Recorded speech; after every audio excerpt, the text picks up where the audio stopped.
I'm tired of it already. I'm tired of it already. So, here we go. And as you guys know, school is out, so the trolls are going to be rampant today. Just give them no love. My mods will be on, and they will mute them happily, or maybe I'll mute them. Maybe I'll get that present today to mute. Or block. Maybe I'll block some bitches. All right. So here's the deal, yo. Not only do I have all kinds of astrological reads to get to that have been backing up from when I kind of had to tap out the other day, but I have other things I have to do too. So y'all are going to get to watch me work for just a few minutes, and then we're going to do astrological reads because I have to get this done. And my computer has been like just, my brain is already like, no, you should just, tomorrow is like nothing day. It's day to not do shit. And my brain's already there. My brain's already there. So now, instead of that, what I have to do is fix something on my website that I didn't realize was not there. It is what it is, right? It is what it is. So for those of you guys that are members of the site, and I guess for those of you guys that are here, you're kind of getting the dibs a little bit, but I'm fixing to send out a big old humongous email because I know some people need last minute gifts, right? I'm setting up, well, it's set up, but I have to get it to where it shows on my site. Thank you, Miss Candy Love. Today, guys, if you send me a gift, I will make sure to acknowledge you. I noticed, so I am that TikToker that while I'm randomly TikToking, doing the things, I just randomly give gifts. Like, I go on the For You page, I start scrolling through lives, and I just give people gifts, right? I don't expect anything in return. I don't expect you to be like, oh my God. I don't expect that. But I've noticed that so many damn TikTokers don't say thank you. They don't do anything. They just sit there and stare at the screen. And I'm like, I know you saw that because I sent you a goddamn galaxy. I know it lights up your whole screen. And you didn't even say anything at all. I have a list of like people that are not getting that. Thank you perfectly. But you know what? Like, I have a list now of, or well, just memory of the faces. Like, if I see you and I know I've sent you a gift and you say shit, you didn't even say, oh my God, thank you. You know what I mean? You know what I mean? All right. So here's what I have to do now. Thank you, Miss Sarah. Oh, Stacy sent me the damn unicorn. I didn't even know the unicorn was a thing until somebody sent it to me last night. Y'all got to start telling me these things. Y'all got to start telling me these things. Okay, so I have to add a page to the site because... Let me see if it's already on here. So here's what I'm doing right now. I have set up, thank you, 9mm. And Miss Carter. Now you guys are going to make me just say everybody's name, right? I'm down with that. We can do that all day. We can do that all day. Like, I got in a guy's live. I just randomly found him on there. And he was going through, and thank you, La. I'm just going to say La. Lage. Mustang. Look at you guys are going to make me do all, y'all just make me say all things. Thank you for the Snowfall Mustang. But he was going through and he was just picking people randomly out of the comments. Thank you, Purdy. And telling, like, pulling up their profile and looking at their picture and saying something nice about them. And I was like, this is the best live ever. It is the best live ever. And he only had like 400 people in there. So I'm like tapping all the likes. Thank you, Nicole.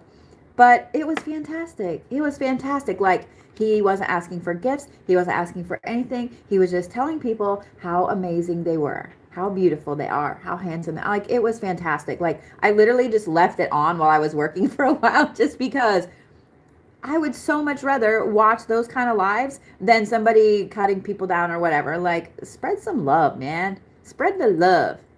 So, okay, back to what I was... This is how my morning's going. Thank you, Miss Sarah. I have 3 different boxes.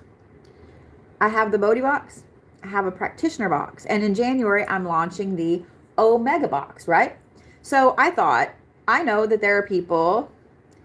Aw, thank you, Regina. Yeah, my birthday is in a couple of weeks. And thank you. Happy Yule to you up on the Colorado River. Thank you, Miss Stacy.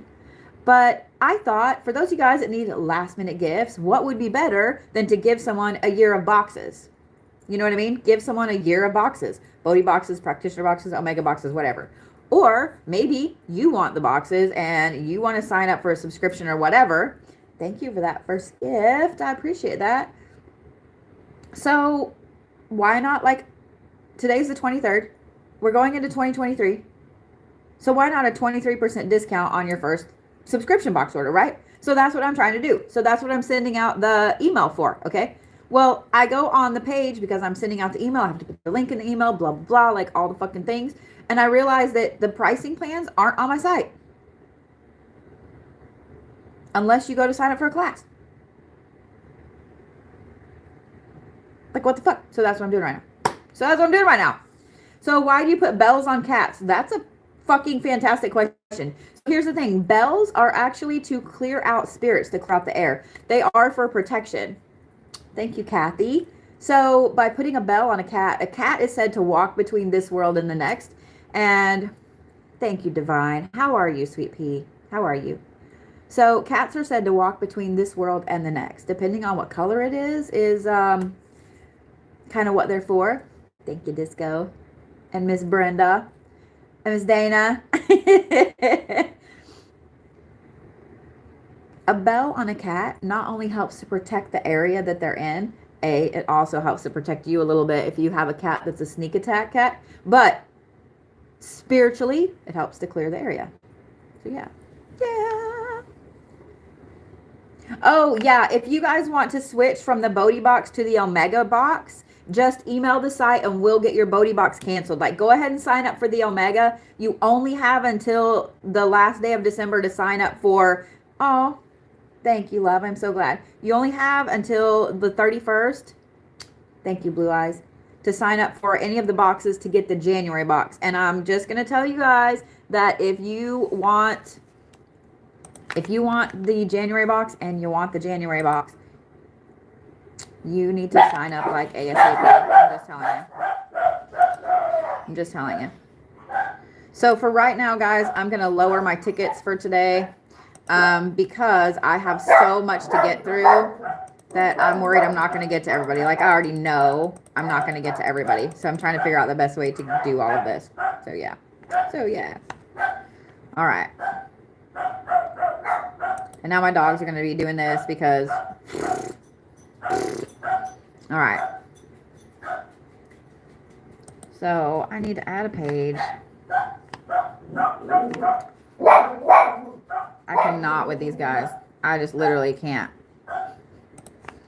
All day, every day.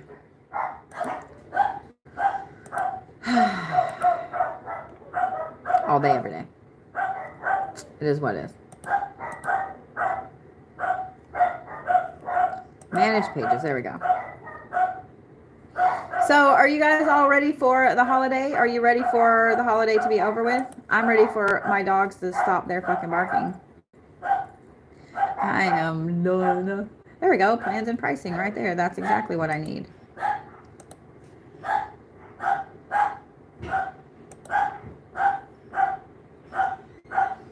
You are not a pain, Christine. Stop. Stop. Hey, Docky, I'm going to need you to shut up. Yeah. I'm gonna need you to shut up. I don't understand how this got taken off the site. Like, I don't understand at all. But that's okay. There we go. There we go. Yay. This makes me happy. Happy dance. Because it was really easy to fix.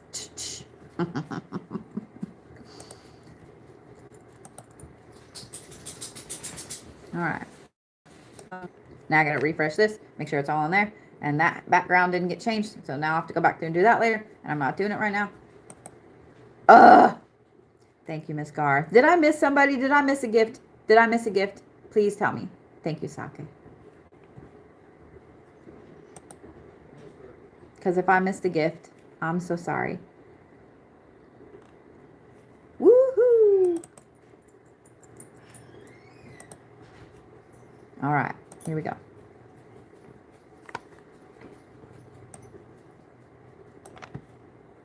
So if you guys want the coupon code, if you want the things, thank you, Gina. I love the kitty paws.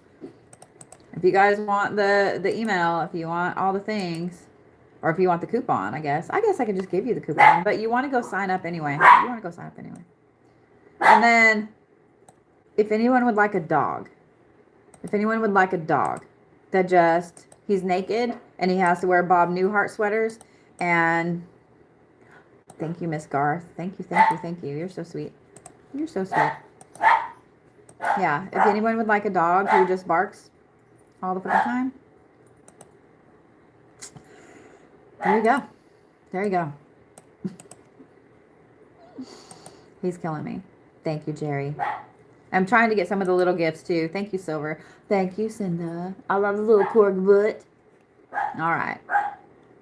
So from today until Christmas, like 20 until midnight on Christmas, a year of Bodhi boxes is $70 off. A year of practitioner boxes is $50 off because those are smaller boxes. A year of the Omega boxes is $130 off. Or you can use the code 2323 to sign up for any of the subscription boxes. Then you'll get 23 off the first. I'm sending that email right now because it's 23 on the 23 for 2023. Am I right? Yeah.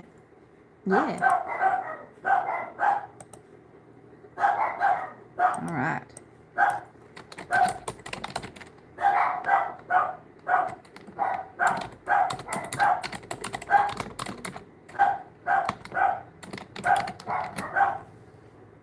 And that way you can be like, hey, check out the gift I got you.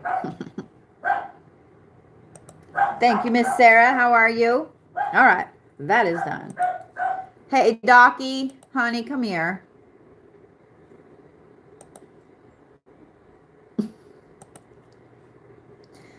Notice that he shut up. Mm-hmm. Hey, love, how are you guys? How much for the dog? You know what? The way he's been barking nonstop for like the last month, I'll pay you to take his ass. I'm just kidding. He's my son's dog. He has some issues. He has abandonment issues. My ex-husband was not very nice to him.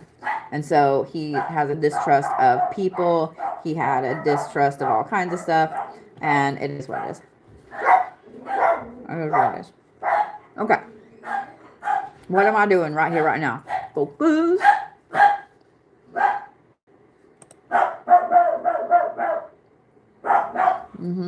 It's going to be that way for a minute. Hey, Booms. Come here, Doc. Come on. I don't need smooches. Yeah. Hey, Booms, no. Oh, I cannot handle dog things today. Boomer, go in there. Hey, go in there. All right. Yeah, you think he's cute until he's barking like that for like hours straight. And it's not so cute anymore. I'm just saying. It's not so cute anymore. All right. So I'm going to get to these reads that I have right now. I still have some from Sunday. And I still have some from a couple days before that I've got to catch up with. So yeah. So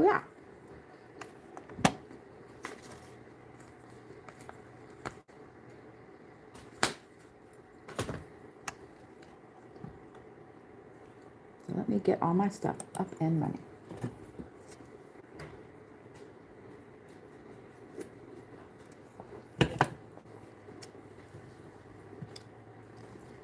Hold on just a minute.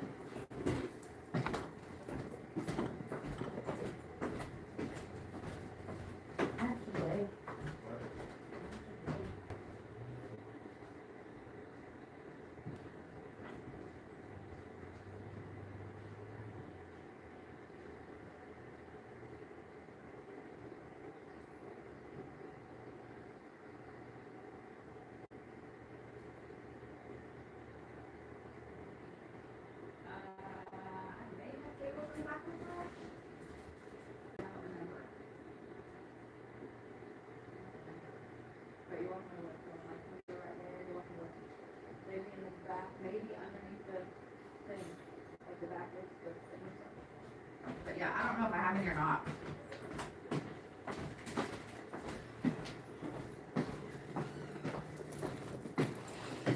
I have some friends in and their truck is dead, so they don't have jumper cables, and I thought I did, but I don't know where they are. But I have AAA because I'm spoiled. I have AAA because I'm spoiled. All right, so let me see who I've got here first. It's just that kind of day. It's just that kind of day. Yeah. Oh, you're Wisconsin Potawatomi. That's awesome. So my dad is Potawatomi. Bacon.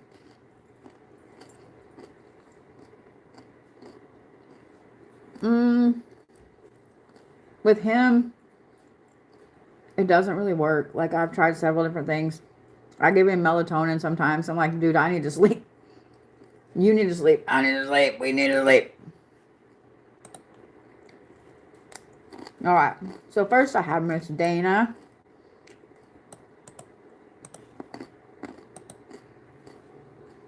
Oh, nice.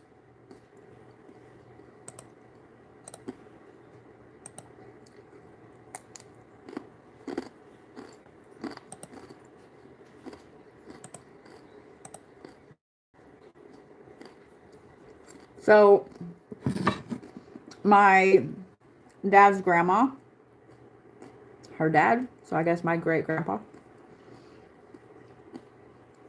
when they had them all start getting on the rolls in Texas,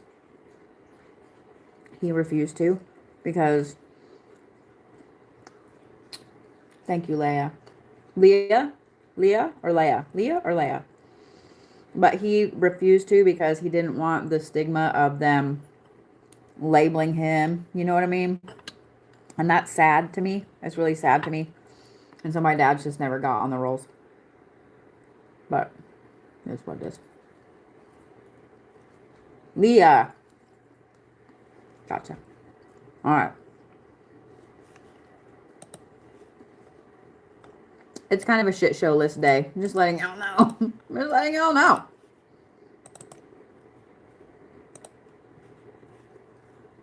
All right. Oh, yeah. Thank you, Leah, honey. Maybe I should do this as a Christmas gift for those of you guys that are blessing me with gifts.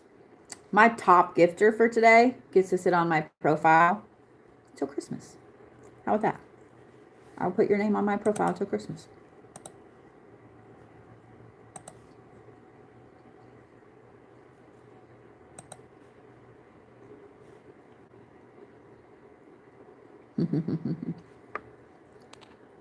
What was that? Oh, wow. Dark, complicated, speaks English. Yeah. I hate that they had to make that decision. I really do. I really do. So, like with my mom's side of the family, well, actually my biological dad's side of the family, they're Irish. And I'm third generation Irish. And so a lot of them, thank you, Sarah. Thank you, Sarah. So a lot of them, there's a lot of Irish on that side of the family. And some of them had been over longer than third generation or so on, but where they would say they were Irish, a lot of times they wouldn't. They would say something else because they didn't want to get labeled at that. And I'm like, I fucking hate that, man. I fucking hate that you have to, well, not so much now, but still now, that you have to choose between being proud of who you are and where you come from and how you'll be accepted into society or whatever. I think that's absolute bullshit. So that's why I tell everybody, me, my shop, everybody that works for me, works with me, we are all safe spaces. I want you to be your fantastic, authentic self. Period. Period.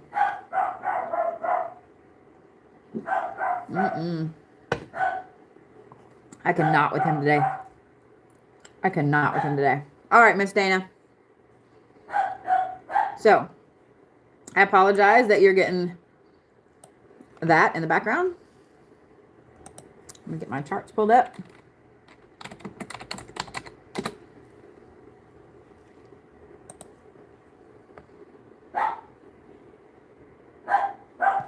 Oh, wow.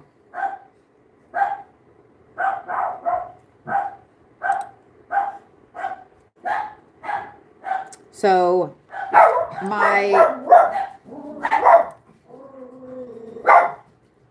the family on my biological dad's side that's Irish, it is going to be what it is for a minute. Yeah. But their last name was O'Shaughnessy. Like there's no hiding that. There's no hiding O'Shaughnessy. There's no hiding that. All right. Hey.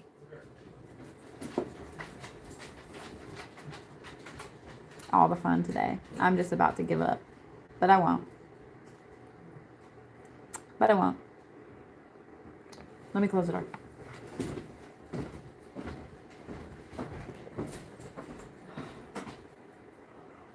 Mm-hmm. Huh? Oh. Did that work? Did I have cable? Oh, please. I thought I did.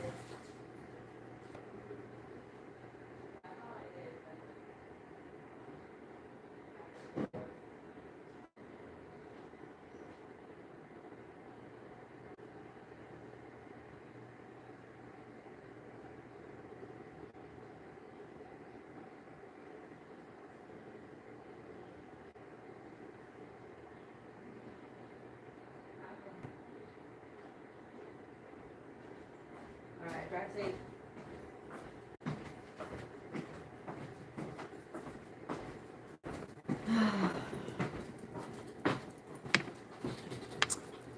This is why I don't do lives during the day. This is why I don't do lives during the day. Erland. Gotcha. Gotcha. So this is not my shop. This is my office. This is my house. Why I have dogs doing this. Yeah. Yeah. But yeah. So TikTok is getting to see here. Somebody asked if this was my shop. Nope. This is my office. Excuse the mess on the floor right there. Don't judge me. Yeah. So I have plants. There's all my books. Well, my personal books. I have a big plant thing going right over there where I'm going to grow herbs and stuff inside for my own personal use. And then I have all my oils over there. I have candle workings over there. Like, this is my office. This is my office. So, yeah. So, a lot of you guys that watch me all the time, you may notice that, thank you, Kathy, with the unicorn. You may notice that I've moved my desk over. So, I used to have this stuff behind me, and now I have kind of books and that stuff behind me. So, yeah. It is absolutely freezing where I'm at. Yes. Yes. I don't like it. I don't like it. All right. Let me try to get to these because it may end up just being a day where I don't get to any of them and I don't know. And I'm just like really frustrated at the whole world and everything right now. And it is what it is. And it is what it is. You know what I mean? I don't drink wine, or I might be drinking early in the day. So we're just going to pretend. We're just going to pretend. Yeah.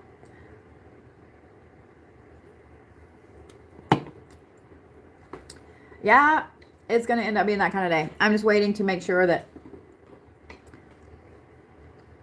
So my friends, I did have jumper cables in my car because my dad raised boys.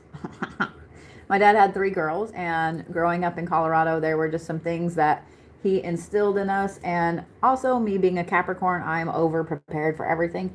So I actually had jumper cables in my car. But yeah, I also have AAA because I'm spoiled. So yeah. You guys are so sweet with the compliments today, and you're making me blush. Thank you. I appreciate it.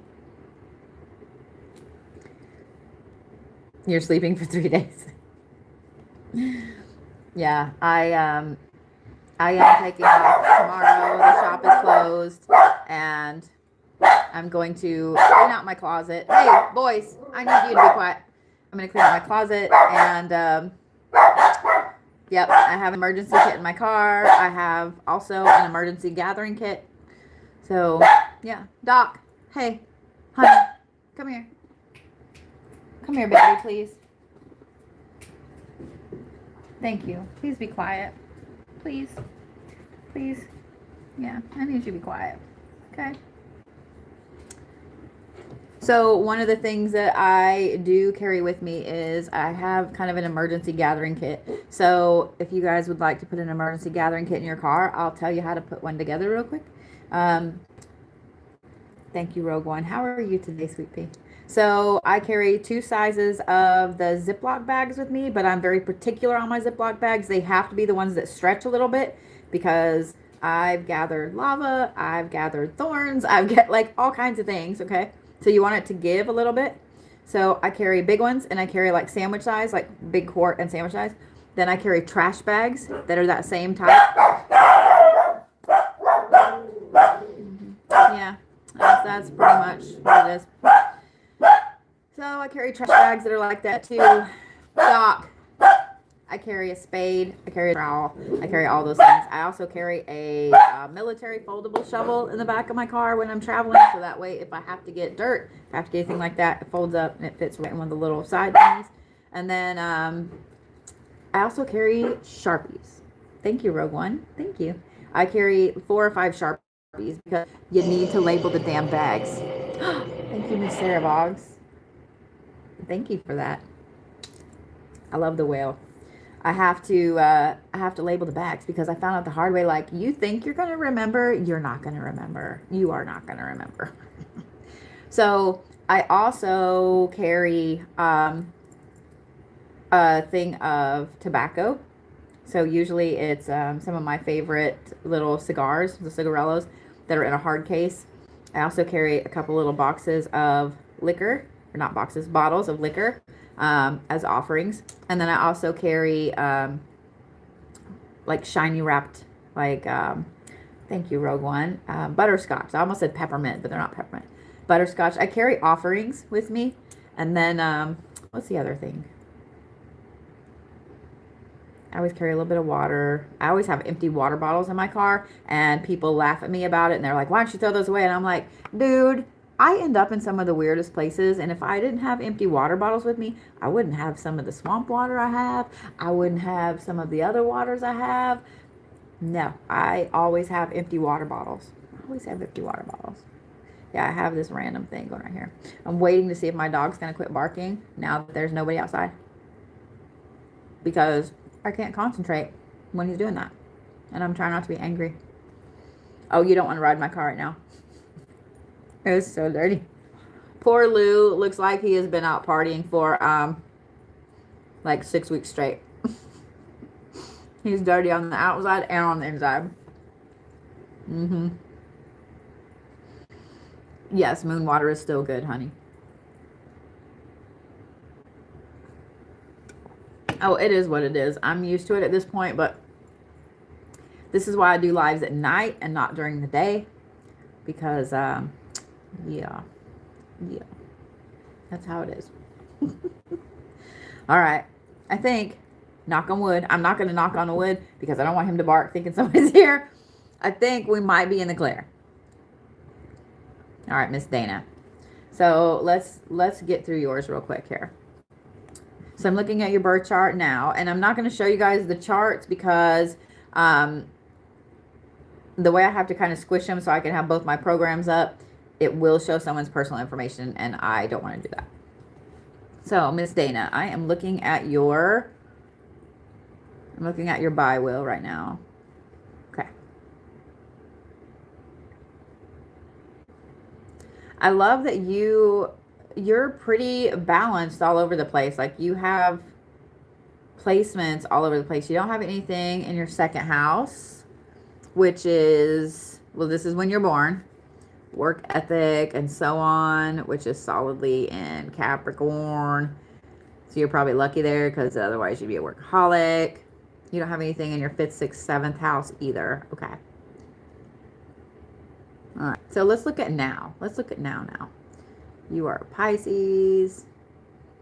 Oh, your Mars is in Pisces. Oh, your communication is in Aries. I bet you are fun to argue with. All right. So now, right now, as of this moment today, your sun is in Taurus. Your communication and your masculine, your Mars, are in Aries. Your Venus and your moon are both in Pisces. Oof. And your moon is also in your second house. Meaning you're having an issue with where you are in life. You're having an issue with your priorities. And I say issue as in like you're overthinking it, because your moon being there, that's your emotions. You're almost oversensitive right now about your income, your money, your work. It's just like constantly in your mind. Okay. Your Jupiter is now in your 7th house and it's in Leo. So your 7th house is all relationships, your style. Interesting. Okay, so let's fast forward you a year. So I can see what's going to change for you. I almost lost my voice there for a minute. All right, ready? Wow, okay. So one of the things I was looking at is right now your lines are kind of everywhere. Like what's in conjunction with this or square with that. They're kind of everywhere. Everything is kind of scattered. So this right here tells me that right now, as the year comes to a close, you feel kind of scattered. Everything has shifted. You have several different placements right now in retrograde. No one is here, man. No one is here. In fact, you have 4 that are in retrograde right now in your chart, which would be your Saturn, your Pluto, your Jupiter, and your Neptune. Not your Jupiter, excuse me. Your Neptune and your Uranus. I was like, wait a minute. I didn't get to say Uranus. Giggity. Okay, anyway. So you really feel like everything's kind of in disarray, not lining up how it should be. So what I love is when I fast forwarded you a year, everything suddenly looks like a crown. I shit you not. It goes from this crazy disarray to like this. With the lines bottom. It looks like a fucking crown. While you still have 4 things that are being retrograde at the same time next year, the same things. Your moon is moving closer to everything else. It is still in Pisces, but it is right on the line of your 2nd and 3rd house, like legit on the line of your 2nd and 3rd house. So that is your money. Let me move this because I can't see part of that. Y'all get to come closer. So that is your money, your finances, your work ethic. It's also your social interests and how you look at things. You're going to have an interesting financial shift in 2023 for the better, to the point that it helps you to kind of relax and calm down and not overthink everything going on with your finances.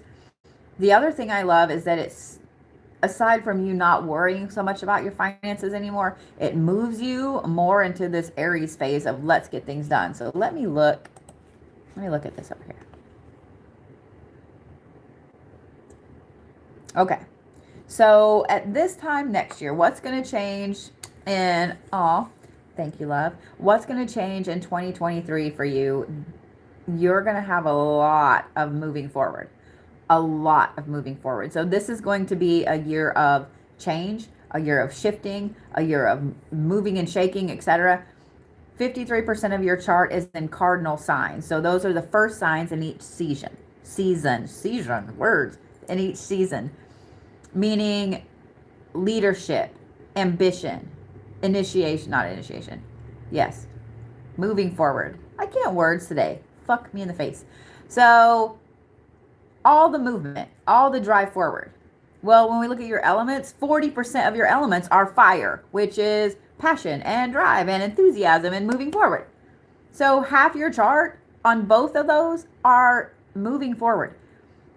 Not only do you have that crown that literally lit up the whole center of your transit chart, but now you have all of this passion and drive and leadership energy. You're literally about to have a 360 with your life. I mean, it's going to be insane. And I said 360 for a reason, not 180, because this is you coming full circle, getting back to who you are. Really bossing up and absolutely owning that crown, owning that queen energy in your life, and pushing forward with things that you need to do, that your soul needs to do. Okay. 20% of your chart is fixed, which is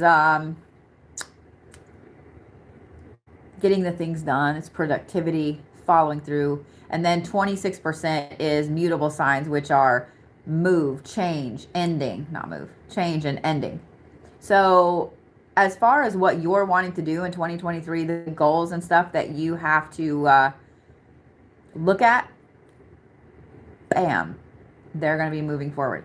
With your elements, sorry, I have text going on too. With your elements, I like that the others are pretty balanced. I feel like seeing this, you've been stagnant in your life for way too long. And so now the universe is like, all right, let's move you forward.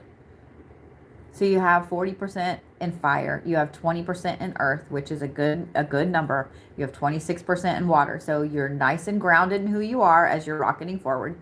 Your intuition is on point. The only thing that you're going to have to be careful with, and you're going to have to make sure to pay attention to, is that your air is only 13%. That is processing information and ideas logically and intellectually. So you want to make sure before you rush forward with everything toward the end of next year that you're really thinking things through and putting things into place. Okay? So make sure that you are thinking everything through before you move forward.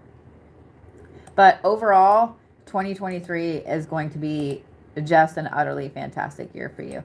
Let me look at one more thing down here, especially financially, which I know is what everybody wants to hear. Yeah. Your sun is in line with your Jupiter, which is all your luck and your power. And yes, 2023 is your year, sweet pea. It is absolutely your year. You're going to walk away from it with the crown. So all the bullshit you've been through is finally going to pay off. We'll say it that way. Gotcha, Miss Dana. All right.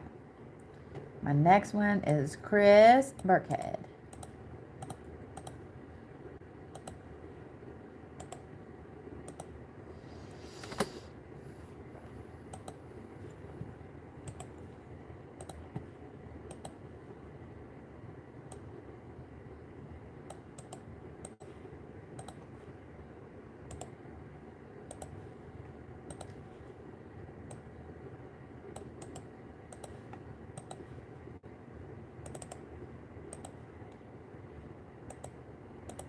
All right, Chris, here we go. Ooh, you have an interesting chart when you were born. Holy shit.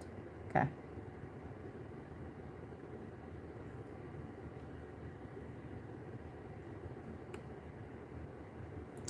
One, two, three, four, five. You had 6 things in retrograde when you were born, Chris.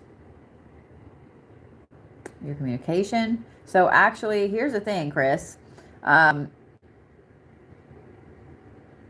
Mercury retrograde doesn't affect you like it does everybody else. You were born during a retrograde. You were born during a Mercury retrograde. So it doesn't affect you like it does everybody else. If anything, I would bet your communication is better when there is a retrograde.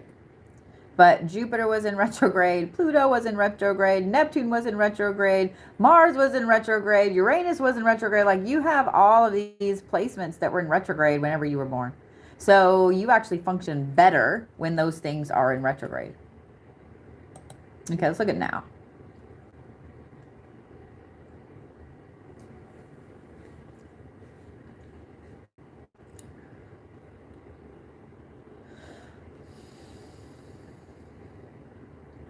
Let me go back to something real quick. So your moon was in Taurus. So you hold your feelings in until you explode. But right now, your moon is in Gemini, and it's also in your love and romance area, your inner child, etc. So you're dealing with a lot of pent-up emotions from past loves, from trauma, from inner child shit.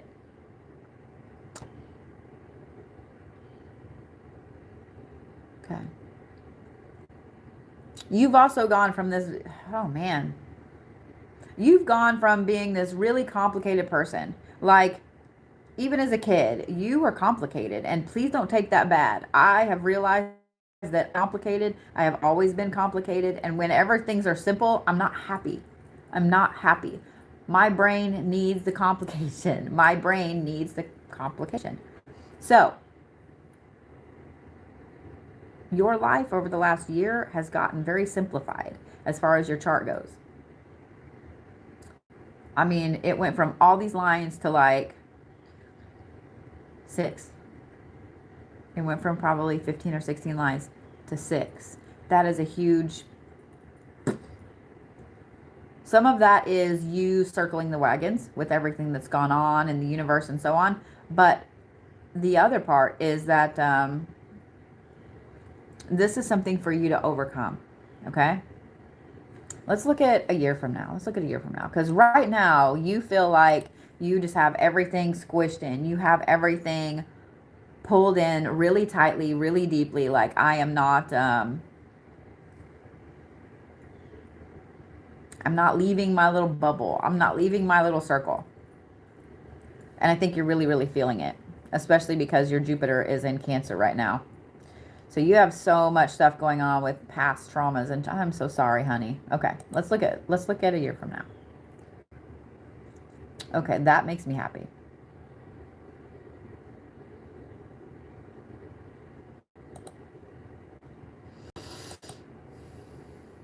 Okay.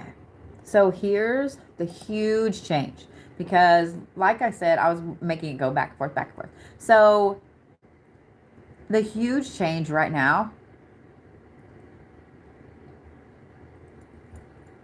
let me back up. My brain is just like all of a sudden.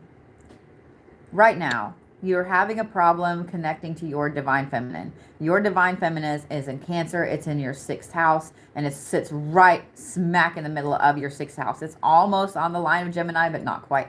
So this is how you look at your health, your physical self, your analytical nature, where you feel useful, etc. And right now, you're not feeling it. You are not feeling it. You feel very disconnected with yourself, and you don't know why. So a year from now, the main thing that's going to change for you is that your Saturn, which will be in not retrograde, will be in Aries, is finally going to be square with your divine feminine. So Saturn is karma. You have some major thing that is going to shift throughout this next year. I have a feeling it's already been starting to shift, but a major aspect that's going to shift to put your divine feminine back into place where it needs to be. Let me look at this real quick. You're still going to kind of have the wagon circled. You're still going to kind of be, I don't want to leave my bubble. But at the same time, you're fixing to, I'm looking at your attributes now, like your cardinal signs for your elements. Oh my God, you are fixing to go through a massive divine feminine awakening this next year. And those people around you that are in your life need to, they need to have their big kid pants on, because, so when I look at your qualities, your cardinal, fixed, and mutable signs, cardinal signs, 40% of your chart, fixed is 40%, mutable is 20%, like pretty good even numbers, right? That's a great moving forward. That's a great knuckling down and getting shit done. Your elements, however, 40% of your chart is earth and 40% of your chart is water. Those two are opposites. It means that your intuition and your emotions and your sensitivities are going to be through the fucking roof. And you're also going to be extremely grounded in all of those things as well. The problem is this. Even though that is fantastic, owning your divine feminine and having a massive divine feminine awakening is utterly fantastical. But your air is only 13%, meaning that you're going to have to be very careful to process all of these ideas and stuff logically and intellectually. Yes, always go with your gut, but you still have to kind of pay attention and make logical decisions, because our gut can tell us to do something, and if we're not paying attention to it, then it can absolutely have issues. Here's the other problem. Your fire is only 6%. That is drive, enthusiasm, passion. So no one's here, man. The doorbell hasn't gone off. The doorbell camera hasn't gone off. And I appreciate it, but no one's here. So your fire is little bitty, meaning that you're going to be very, very deep in your gifts and your emotions and your intuition and grounding yourself in who you are. So just be really careful that you don't get stagnant and stuck in that. Okay? Because that right there is going to cause problems if you don't. I mean, if you get stuck there. Words are hard. Does that make sense? But I do love that you don't really have any, you don't have a ton of shifts. So that makes me kind of happy. Nobody's here. Like, I have cameras up all around my house. Hey, Dr. Fur. Maybe I just need to go turn on Netflix for them. What do you think? Doc. Hey, baby, no one's here. Thank you. Come here. Come here and lay down, be a good boy. Or go in there and lay down and be a good boy. I don't care. Just don't bark. Just don't bark. Yeah, my list is closed for today, guys, because I have so many to do and catch up on from Sunday. So Sunday, I was supposed to do a whole bunch of reads, and with the weather moving in and the changes and stuff, I had kind of a seizure day, so I had to get off my live. So yeah. But I will be doing this again. There's the first yawn. I'll be doing this again before New Year's. I just don't know what day yet, because I've got to look at all my other schedules. Y'all gonna see me a lot over the next couple weeks. Like, so fucking much over the next couple weeks. You've been warned. You've been warned. All right, Miss Noelle.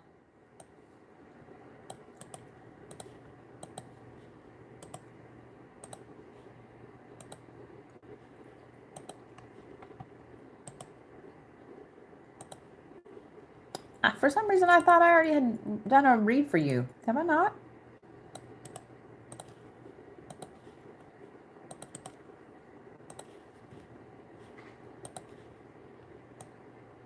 Yeah, I'm already done with this super, super cold weather shit. Like, it can just fuck right off. Didn't I tell you guys? Haven't I been telling you guys? It's gonna be a terrible winter. Gonna be a terrible winter. Pull your big kid pants up. Thank you, Miss Joy. I love you. All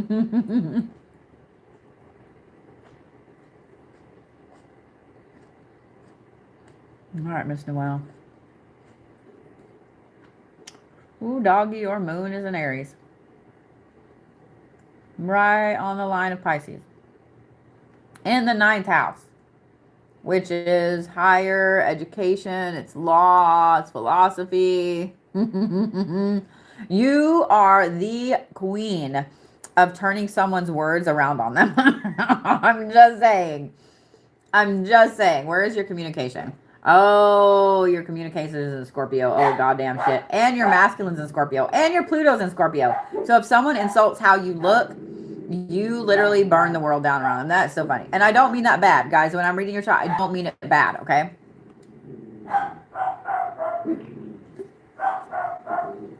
I assume that it's squirrels. I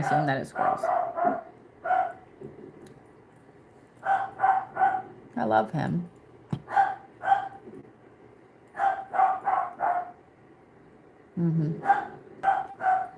You're welcome. You're welcome. All right. So let's look at right now. Let's look at where things sit.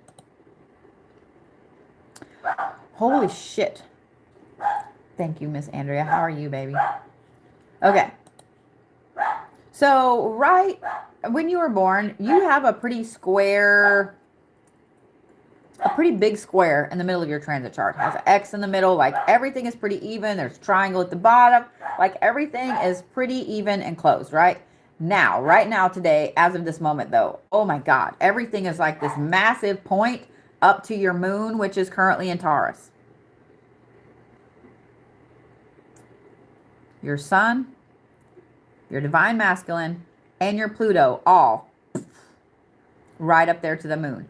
All of them are in Scorpio. Your communication, right to the moon, right to the moon. And it's in Sagittarius, meaning your emotions are winning more battles than you realize. Your emotions are coming out in ways that you probably are not comfortable with, you are not ready with, you are not ready. Oh, yay, I'm so glad, Miss Joy. Your emotions are ruling you in a good and a bad way right now. Being in Taurus, you're also trying to just keep all of those shoved in until you can't keep them shoved in anymore. But I would be willing to bet that you've been really closed off from people around you that you love. You just haven't wanted to people. You don't want to deal with things. You don't want to deal with anything. You just want to sit and kind of be in your feels a little bit. And I would bet that you're oversensitive to a lot of things right now. A lot of things right now.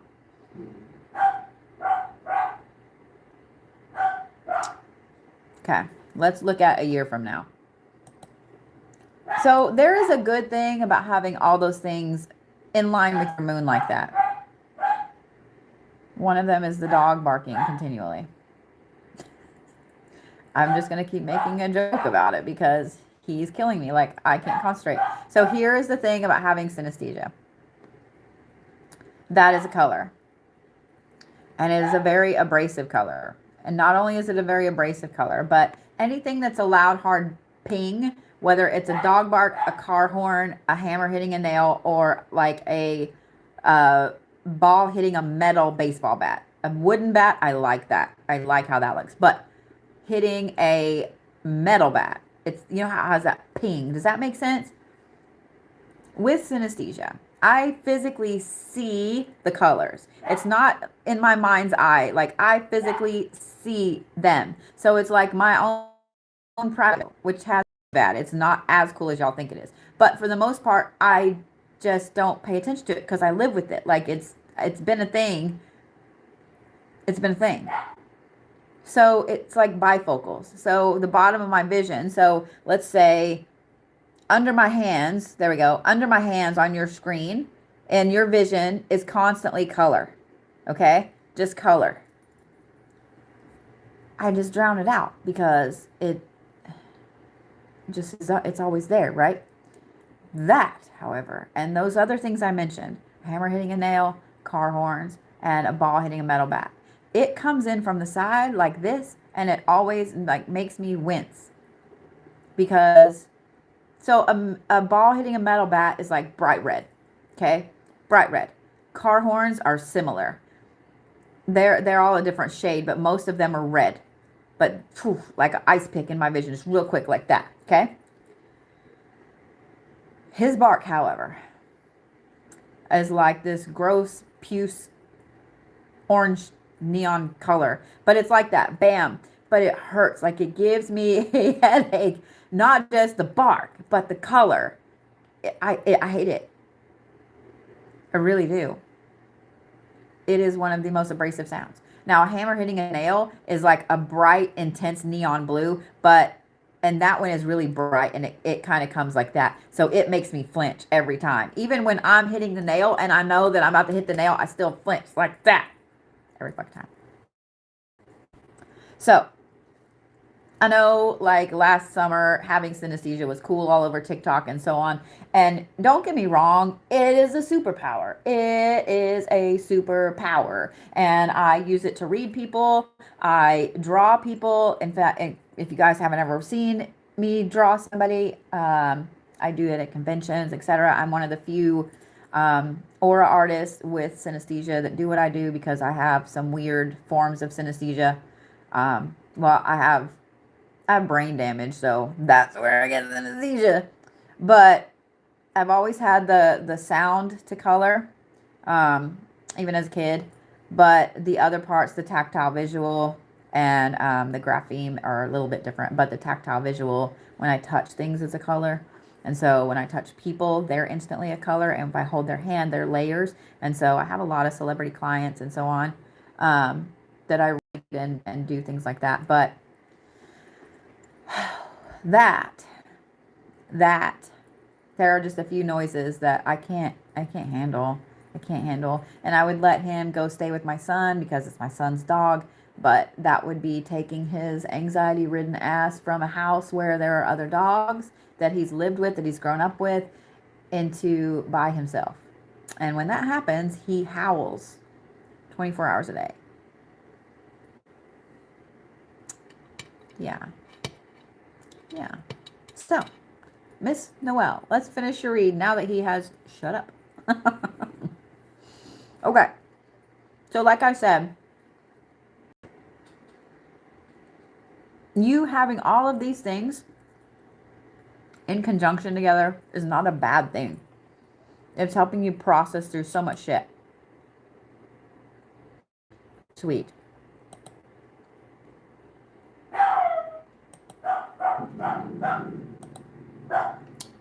In 2023, I'm just moving your chart back and forth.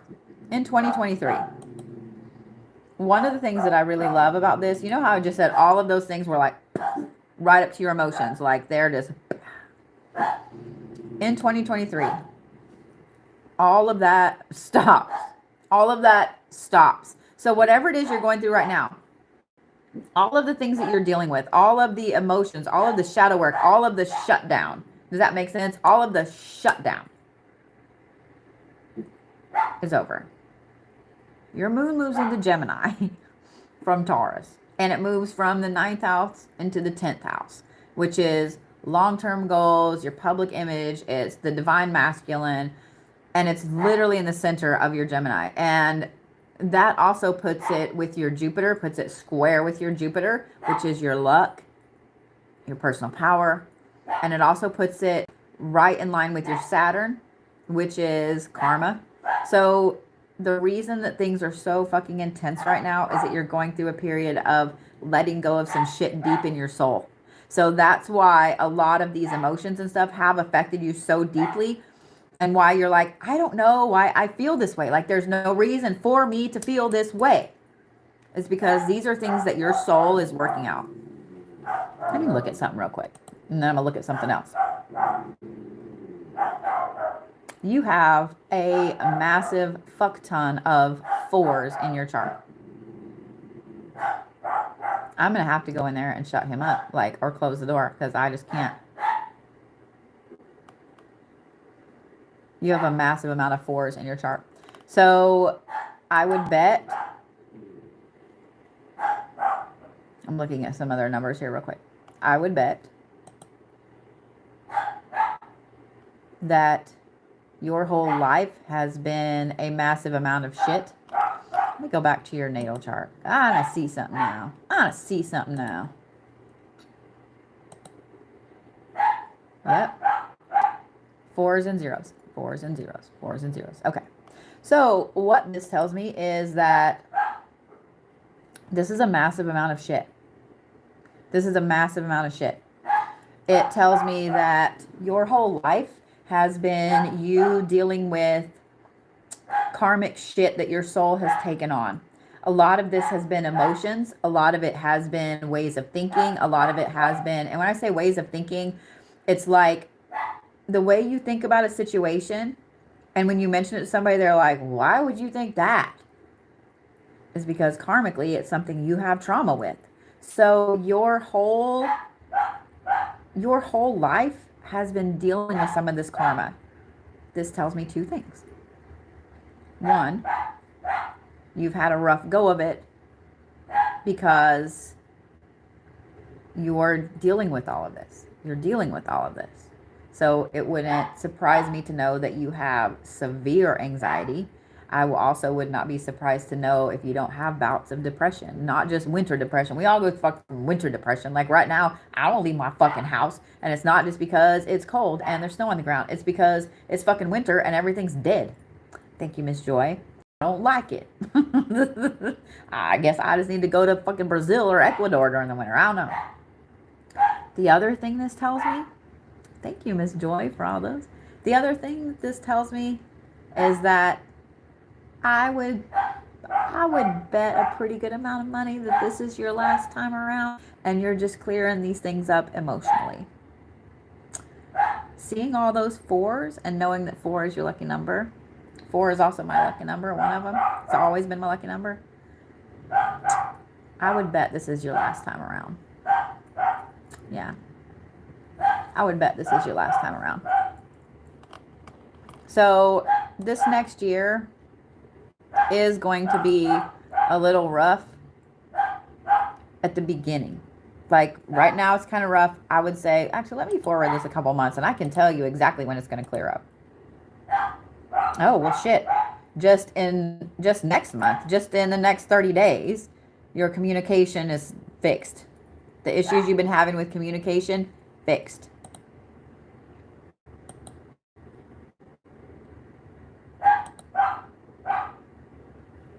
In February, your moon goes square with your Uranus.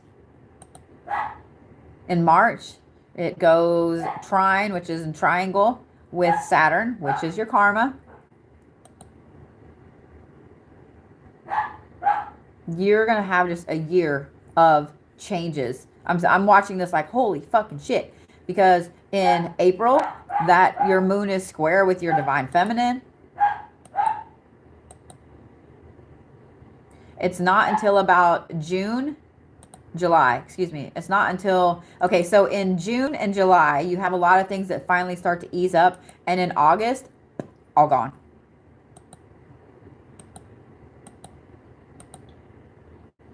Okay. Then in December is when this massive change takes place. So you're going to have a year of getting rid of stuff, of leaving behind emotions, ways of thinking, etc. So, I mean, I'm not going to lie, like it's going to be a lot and you're going to have some things that get worse and then are done. You know what I mean? So good. I'm glad you're excited because that's kind of a lot. It's a lot. It's going to be, so one of the things that I'm seeing, because I did these kind of reads last year before 2022, right? One of the things I'm seeing with 2023 is that it is a massive, just crazy shift year for everybody I've done a read for. Everybody. There has been no exceptions. And it's not that I'm trying to fantasticalize things or whatever. I'm literally looking at numbers. I'm looking at placements. I'm looking at lines. Like I'm not making this up. I'm looking at it now. And the program I use lets me forward it, days, months, etc. 23 is going to be a massive year for everyone. Massive fucking year for everyone. So the number 23 in general is change and movement. It's a very spiritual number. Let me go and I can't handle him anymore.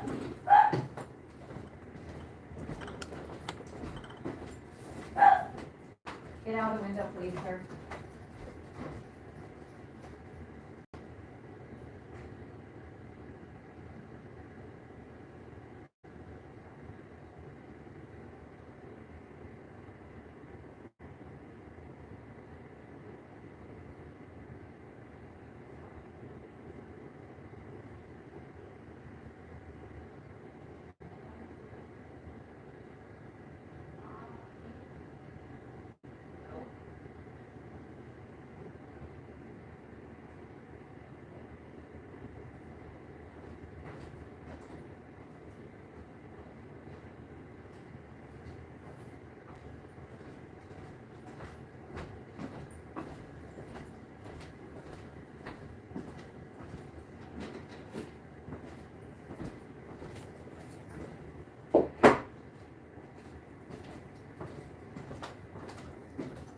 So the reason I went to look is because I am expecting some things from Amazon. And 2, there is the biggest black cat I have ever seen in my whole entire life that has been wandering around lately. I feel like this is somebody's baby because this thing is like bigger than my 2 big dogs put together. He is humongous. He is humongous. He looks like, You know when you see lions at the zoo that have been like overfed for years and they're big and fat and there's like, that's how this cat looks. So he sits in the front yard and it's almost like I would bet that I could probably check the cameras and he could be holding his little kitty paw up like that, like flipping my dogs off. He just sits in the yard, but there's snow on the ground, so I didn't expect him to be sitting in the yard, and he wasn't.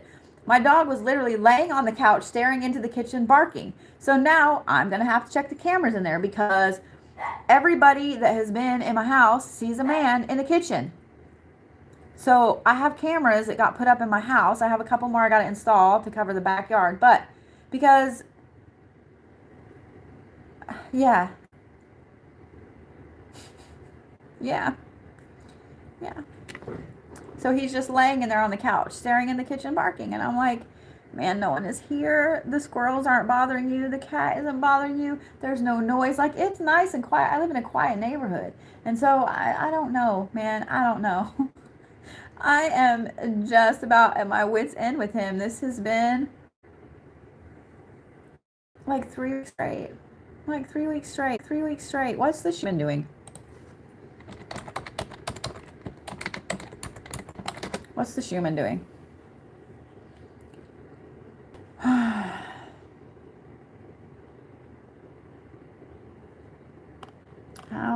I can't look it up on here on thing, right? There we go.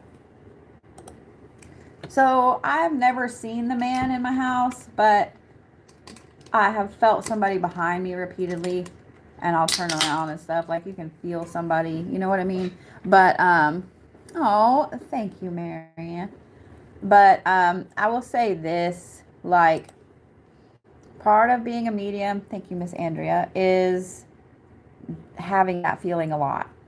So the Schumann's calm. In fact, the Schumann is almost non-existent right now. The Schumann has been way too calm for 2 weeks, and it's kind of creeping me out. I'm not gonna lie.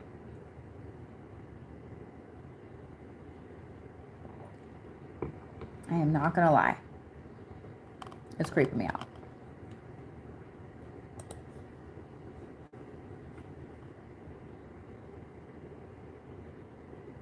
Yeah, it's creeping me out. Okay. So the Schumann resonance is the Earth's heartbeat, and it's spelled Schumann. I monitor it on my phone, and I am absolutely that crazy conspiracy theory person that I've noticed every time the Schumann acts up, then it seems like something really bad happens. Like, I can almost pinpoint every fucking time. But thank you, Miss Andrea Love. Yeah, that's part of being a medium. I've always had that happen, and it is what it is. I haven't done mediumship reads lately because they're really taxing on me lately, and I don't know why. So I haven't done them in a while. I'd rather do them in person anyway. So a lot of my travels this next year will be doing them in person.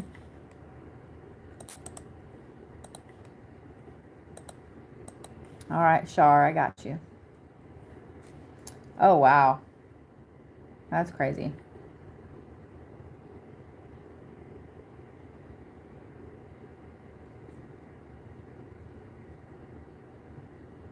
All right, Char. The first thing, one of the very first things I notice about your chart is, so everybody has houses, right? And so if you're looking at a circle like this, the first house is here, and it goes around to 12 right here, okay? So like where 9 is on a clock, that's where the line is between 12 and 1. There are huge lines between 12 and 1, between 3 and 4, between 6 and 7, and between 9 and 10. Yours lines are shifted slightly, but your moon is directly on the line between 12 and 1, and it is in Scorpio when you were born. Holy shit, man. There's this massive line straight across. Your Saturn is in Taurus, and it sits right on the line between 6 and 7. So that means that you fight back and forth between ending things, your own spirituality, your appearance, and then also your relationships and your own health. Like you literally fight yourself with it. So let me see about right now.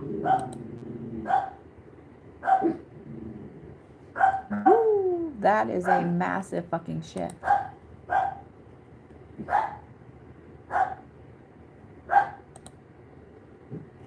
Holy crap. That is a huge shift. The other thing, when you were born, like you have a pretty decent space of all of your placements. Like they're pretty decently spaced. But yet right now, it's like they went from being spaced everywhere to like, you know what I mean? Like,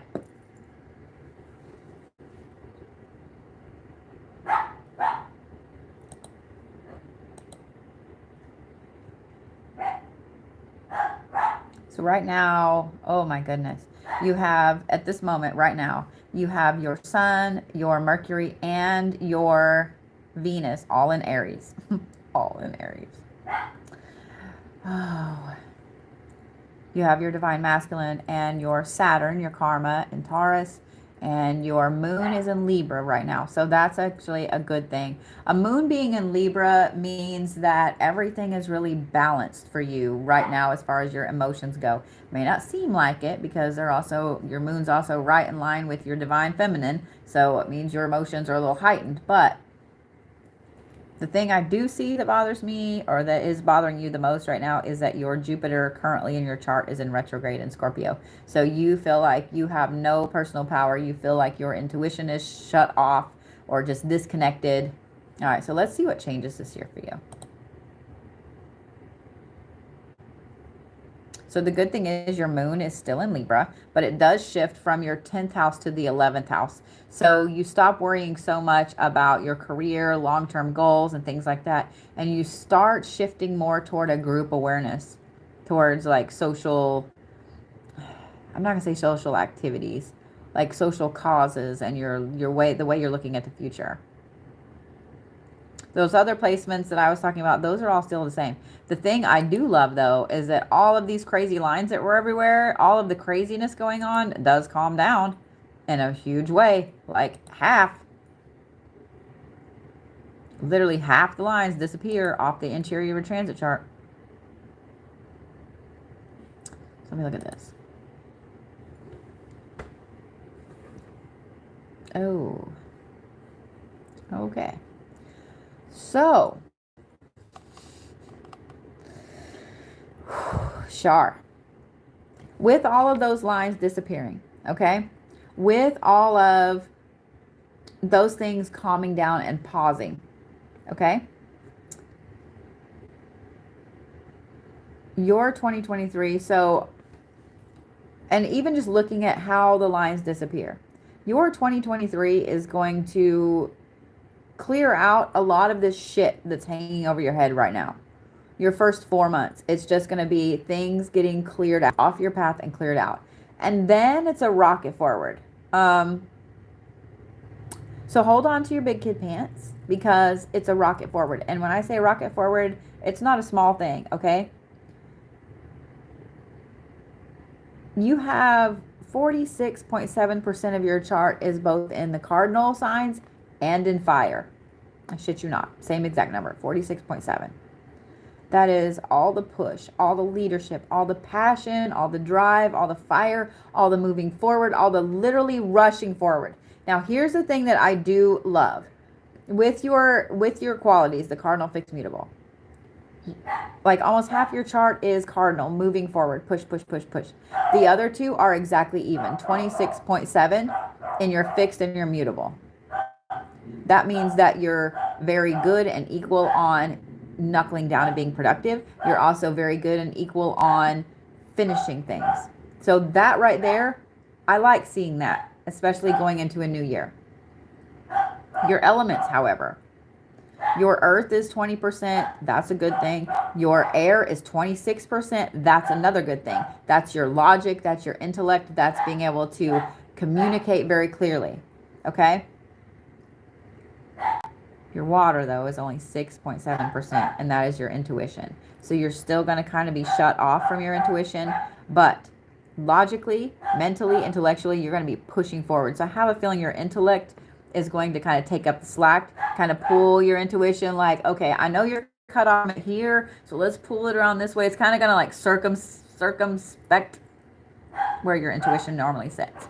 So a lot of times, think of it this way. A lot of times with the heart, when you have, say, little tiny arteries that get damaged, the heart will redirect blood around them and create something new. That's exactly what's going to happen for you this next year. So your intuition is never going to quite come back the way it used to be. So if you used to just have, okay, like, I feel like my stomach's on fire, I know that's my intuition, or some people feel it in the back of their head, whatever it is, your intuition is going to work in a much different way. It's going to shift from something physical. I would bet yours was somewhere in your stomach. It's going to shift from that to somewhere up here. So you're going to have to learn the difference in, okay, this is no longer how my intuition works.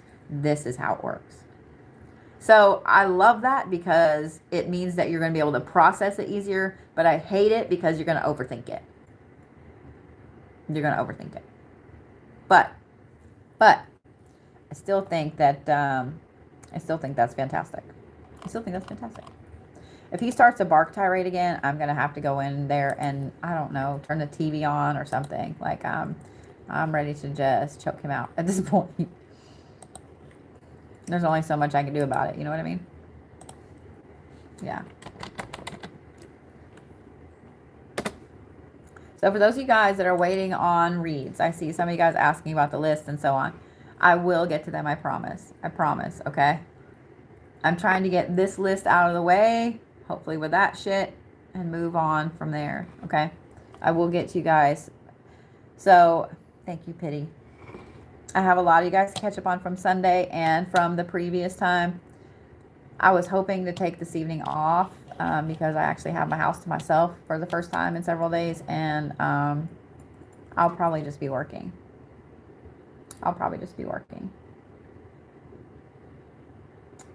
Late. So yeah.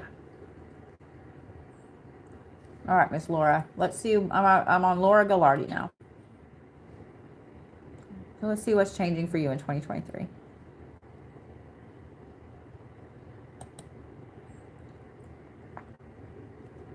You have a complicated thing going on right now with your life, don't you? Holy shit.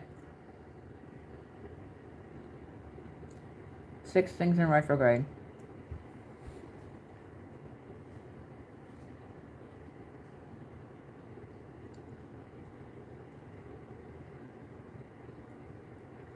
Damn. Damn.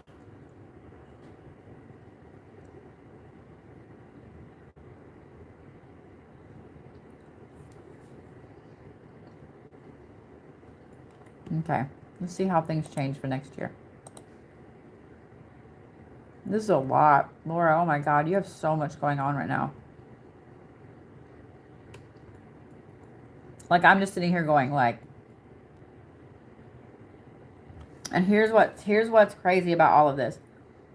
Everything is interconnected with everything else. So it's crazy. Your Saturn is connected with your Pluto, which is how you feel about your looks, how you feel about yourself. Both of those are in retrograde. Your Saturn is also connected with your communication, which is in Taurus. Both of those are in retrograde. Your Saturn is also in line with your Sun right now, which is in Aries. So it's like you have all this passion and this drive to move forward and all these things you want to do, but your communication is fucked up. And the way you feel about yourself is fucked up. And your personal power is in retrograde. And it's fucked up. And it's also tied into your communication. It's like a huge clusterfuck. But you've been working through it. Like, you've just been like, it is what it is. I'm just going to go. Because right now your moon is in Capricorn. So your moon is like, you know what? I'm just going to go for it. I'm just going to go for it. So let's see what happens next year. So your moon is still in Capricorn. And I will say this. It's still complicated as shit in your chart. It is still super complicated as shit in your chart. The big, huge change, though, is that your moon goes square with your sun and your Mercury, meaning you get your communication back in a major way. Not only do you get your communication back in a major way, but you're able to, oh, wait. Your communication also moves into Aries. Your Mercury also moves into Aries from Taurus. So this is a massive push forward with your foundation. It allows you to really harness that Aries energy in your chart. Both of those are in conjunction with your Jupiter and your Uranus, which is your goals, your personal power, how you see the world, your daydreams, your hopes, etc. So even though it gets more complicated, it's actually a very, very good complicated. A very good complicated. Because some things shift just enough. Hold on.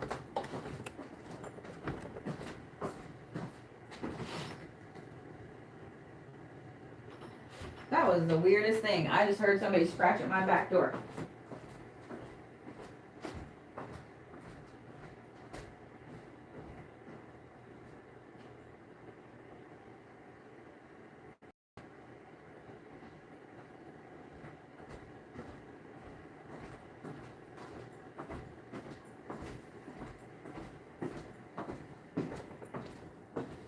Sorry about that.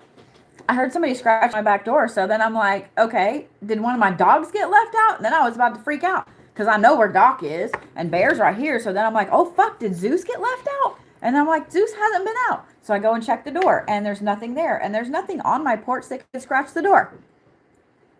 Zeus is on my bed. Back when I walked in there, he was like, what? Dude, this solstice was weird. This solstice was weird.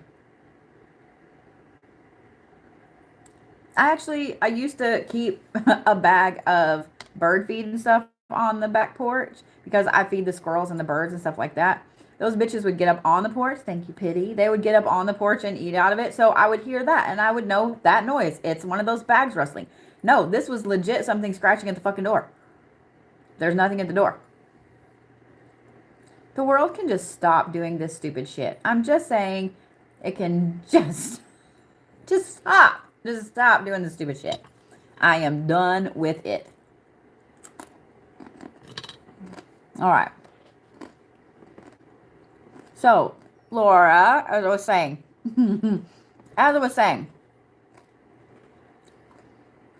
things get really complicated. They get more complicated, but in a good way. Because a lot of these complications now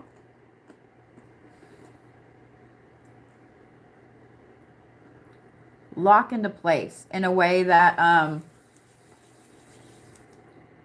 will make sense to you as you go forward. A lot of times our life gets really complicated and we don't really know why. The universe just does its shit. This, however, is a different type of complication. It's pushing you forward. Let me look at this. Let me look at this. Ooh. Yeah. Before I even scroll down, I already know your cardinal signs are going to be like the vast majority of your chart because your sun, a year from today, your sun is in Aries, your moon is in Capricorn, and your rising is in Capricorn. Yep, 53%. 53% of your chart a year from today is cardinal signs. 33% is fire. The good thing about your elements is it's a little bit more even than other people I've seen today. Your fire is 33%, your earth is 26%, then your water and your air are both 20%. That's actually decent. That's actually decent.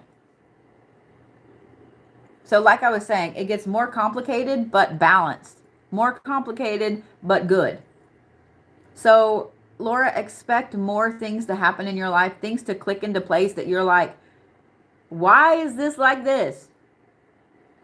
Just roll with it. How you've been rolling with it, just continue to roll with it. I have a feeling that when all of this complications shift and lock into place, you're going to look around and go, oh, got you. So yeah, it's a fantastic thing. It's a fantastic thing, Laura. And I'm sorry I had to get up in the middle of your in the middle of your reading, but that was weird. That was weird. So I'm sorry that things are going to get more complicated. I'm sorry. All right, Miss Ember. Let's see if I have you already. I do not. Okay.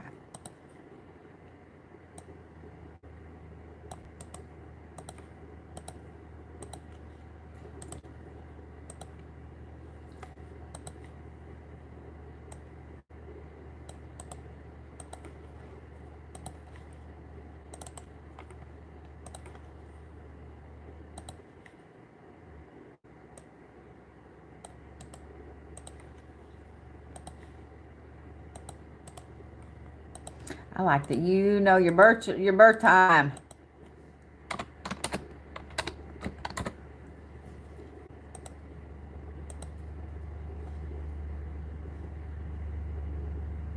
Sweet.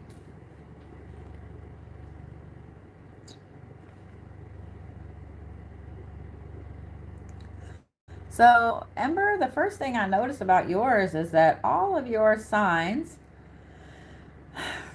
placements, excuse me, are up between your first, second, and then 8th through 12th houses. Nothing in your 9th, but everything is way up there. The only thing, it's just down here by itself, you have 2 placements in Taurus, which are your Saturn and your Moon. And they sit in your 3rd house, which is your mind and your communication. And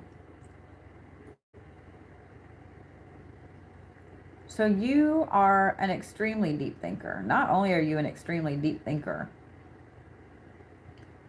but you don't understand why other people are not deep thinkers. You don't understand.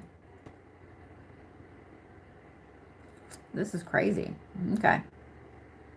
So you see a lot of connections that other people don't, and you feel like you are literally on the outskirts. Okay. You feel disconnected from everybody. Okay, I got you. Let me look at now.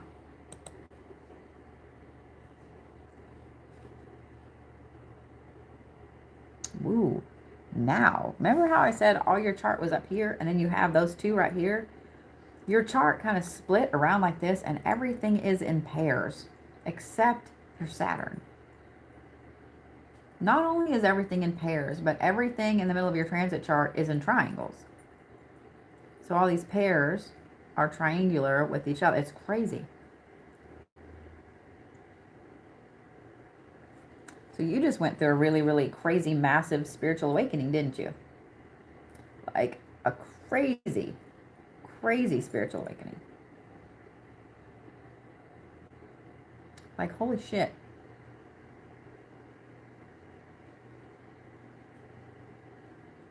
And I would bet that you're seeing synchronicities everywhere. I would bet you're seeing matching things everywhere. You're seeing numbers everywhere. Like, your whole chart. Your whole chart. Okay. Now I'm kind of like, okay, let me see. Oh, no, not a day. Not a day. Go back. I want a year. Okay.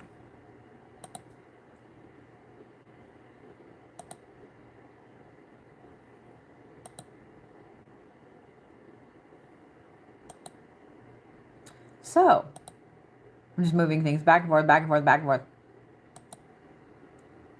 Because the only really big shift that happens is your communication full moves into Aries. It's in Aries right now, but just barely. It's also in your 1st house right now, which is yourself, your appearance, your approach to life. When it full moves into the Aries placement, it moves into your 12th house as well, which is endings and closure and spirituality and subconscious, dealing with a lot of karma. So here's the thing about that, because it's also in retrograde for you in a year. Everything else is still paired off. Everything else is still triangular. Like, there's not a lot of shift there at all in any way, shape, or form. The one shift that does happen is your moon moves away from your divine feminine down to your communication. Both still in Aries. Well, all three of those binaries. What's interesting about this is it means that you're finally going to be able to give voice to some of your emotions. It means that you're finally going to feel comfortable with voicing your spirituality. I can't wait to look at your other signs or your other placements here in just a second. But this is not only an amazing way of you fully getting in touch with yourself, it's going to happen without you even doing anything about it. Really, really.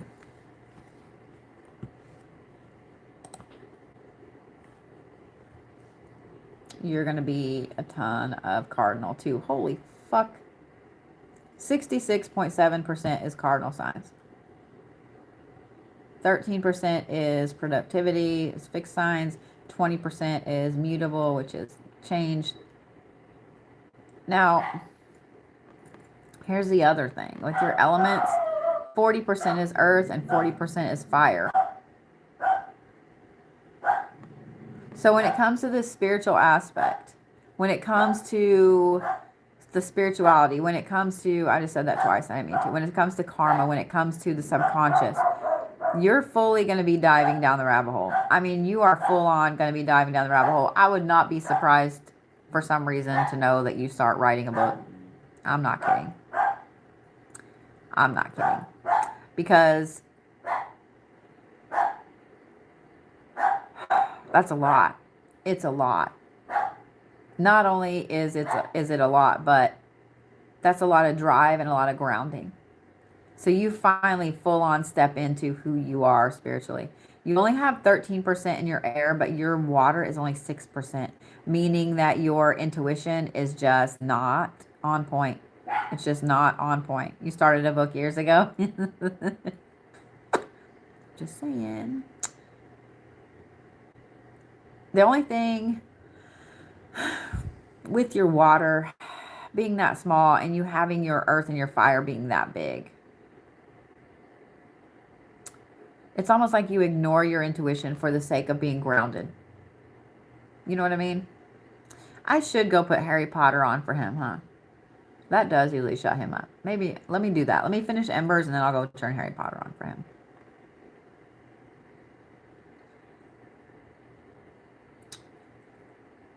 Yeah. You're going to have to be really careful that you don't completely ignore your intuition. You know what I mean? That's the main problem I see. I actually love the fire and the earth being that big because I have a feeling you haven't been very grounded in yourself spiritually. You haven't been very grounded in moving forward. You haven't been very grounded in what you need to do and who you need to be. And so I actually think this is fantastic. I actually think this is fantastic. So I would bet that you probably don't want to rock the boat with people around you. And so you haven't really said a lot about your spiritual self. Don't be afraid to share that, because this next year is going to be the year to share that. So I just heard something on my porch again. I'm thinking it has to be squirrels. I'm thinking it has to be squirrels. If so, it's a big goddamn squirrel, which they are big around here. Not quite cat big, but they're almost Zeus big. You're welcome. All right, let me go turn Harry Potter on for him before I throw him out in the ice. Because it could happen. Not really. I wouldn't do that. Y'all know better than that.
So Amazon Prime is apparently acting up. Is what it is. And I have a feeling that my kid is probably on it as dad's. That's why I can't get into it. So he got Futurama. And I'm getting Goldfish. So there. Y'all are also about to see me in my nerd glasses because staring at this computer screen is giving me a weird headache today.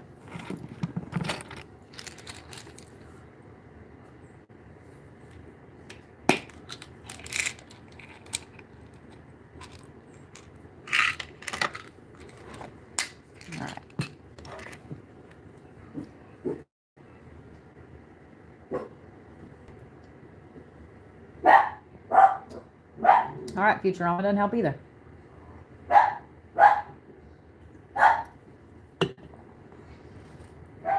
Good thing Santa doesn't come to my house. He'd be bringing me a... Well, he wouldn't. He wouldn't.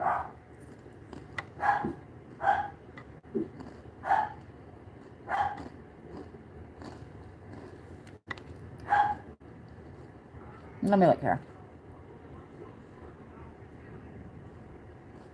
Okay. So as far as candle workings, you guys probably missed it last night, so I keep telling everybody I will redo them next week because my live schedule, and then I am taking the weekend off to spend time with my kids.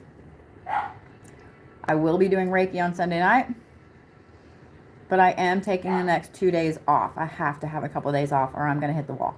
I'm about to hit the wall today. End of the year is crazy for anybody in retail. And I am overwhelmed. In a good way. I'm not complaining. But that was an unforeseen thing. And I will get them finished next week. Okay. So yeah. Those are dirty as shit. The other thing, and I'll probably make a video about this. I don't do everything anymore. I ship out so much stuff. Things have gotten so big that I just, yeah, the holidays are a nightmare. Things have gotten so big that I don't answer messages. I don't, because I have people that do that for me. I have Sass, I have Tiffany. I don't know what the fuck I would do without them. I have 2 people that help with shipping. I have April that runs my shop when I'm not there, when I'm here doing this stuff at home. I have Bridget that is just fucking fantastic. I have all these people that do the things for me.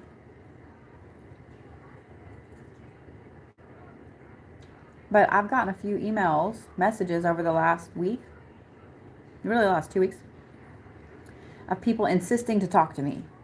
Insisting that, you know, they're not going to do this or they're not going to whatever if I don't talk to them. And I'm like, I don't think you guys understand how busy I am. Would you really message Brad Pitt's website and say, I'm never going to watch another one of your movies unless you message me right now? They're going to say, okay. Brad Pitt doesn't answer every one of his fucking emails. He has an assistant that does that. He has people that do that. And I think the reason that people think, and I know I'm not the only creator with this problem.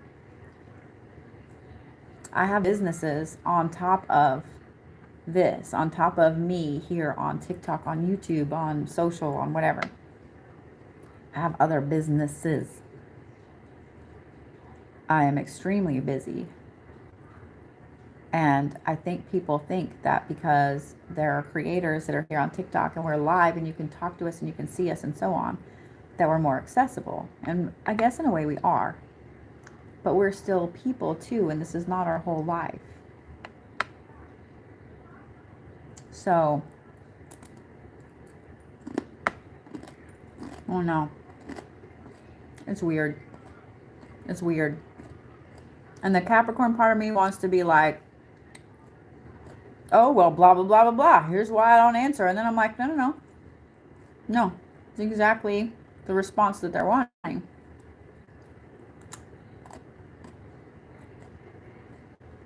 No. So if you message my site and you insist on talking to me, you'll only deal with me, blah, blah, blah. I probably won't ever message you. Period. I had to have bacon. So, hey, thank you, Miss Cinda, honey. So, yeah. I give you guys more of my time than anything because I love you. I couldn't do what I do without you. And I never, ever want you guys to feel like you're alone. But my kids need that too. I need alone time. That's why my schedule's changing next year. Yeah, if you got a private message from me, that's not me.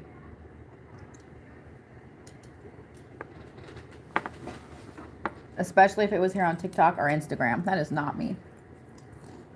So, yeah. All right. Calvin Merriman.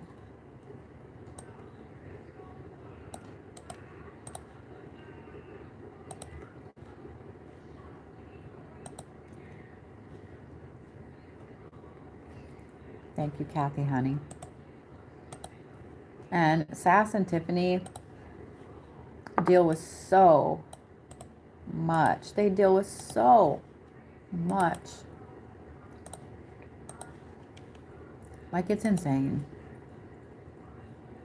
It's insane.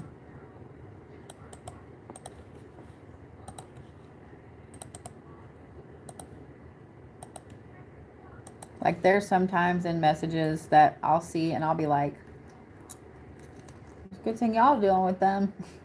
It's a good thing y'all dealing with them.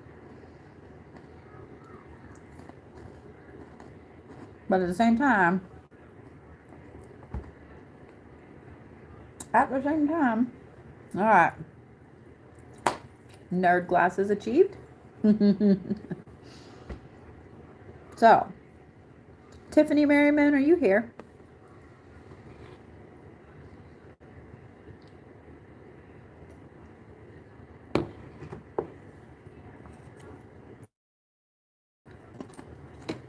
I guess I could actually write down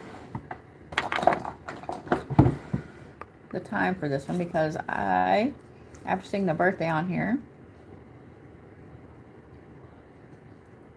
this is for her kiddo, I assume. So we're going to say it's at 1:45 on YouTube. All right. So this one is for Calvin. Okay. Woo, Calvin is like me. He has 5 Capricorn placements. Oh, Lord. Except his sun and his moon are Capricorn. And his Pluto, meaning he is overly worried about the way he appears to other people. His communication is in Capricorn, meaning that he is the sweetest, kindest thing until he is not. And then you absolutely don't want to fuck with him because his divine masculine is also in Sagittarius. You go all out to burn the world down. And his Jupiter is also in Capricorn. And what's interesting is all of these things are square or pointing directly triangular to his Saturn, which is Virgo. There you are, Tiffany. I didn't know if you were here or not. You know, he is going to end up being a workaholic when he's older. I'm just going to tell you from experience. He's absolutely going to end up being a workaholic. No one told me that my lipstick was doing this funny thing. So let's just fix that. We'll just fix that. Yeah, he is going to be so driven. It's not even funny. Yeah. Yeah. All right. Let's look at right now.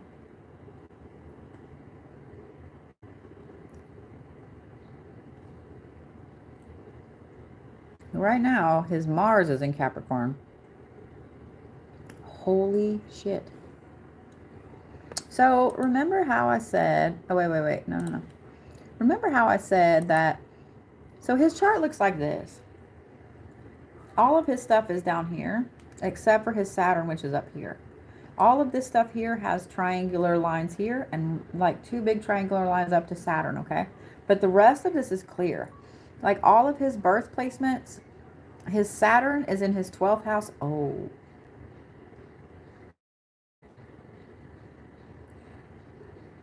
You have a very interesting kid on your hands. You have an interesting soul on your hands. It just smacked me in the fucking face. The 12th house is endings. It's healing, spirituality, it's karma. You have an extremely old soul on your hands. You have an extremely old soul on your hands. So, since you're right here, I'm going to ask you a couple questions. Did you have a hard pregnancy with him?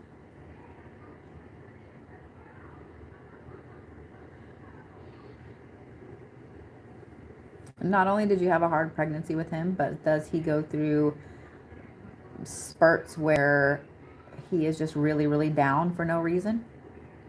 Like he can't explain to you what's wrong? He had to be evicted. Okay. I'm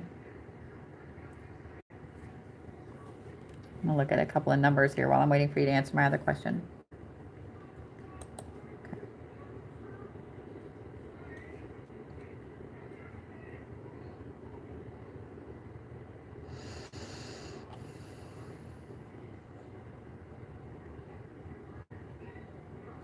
Okay, he has a lot of triple numbers. He has a ton of 4s, but he has a lot of triple numbers as well.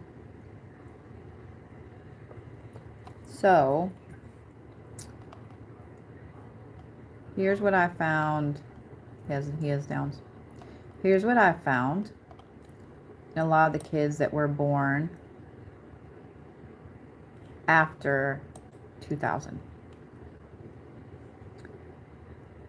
And if you don't mind, I'm probably going to turn this around on, at least on TikTok, because you're here so you can see this, because I want you to see the shift.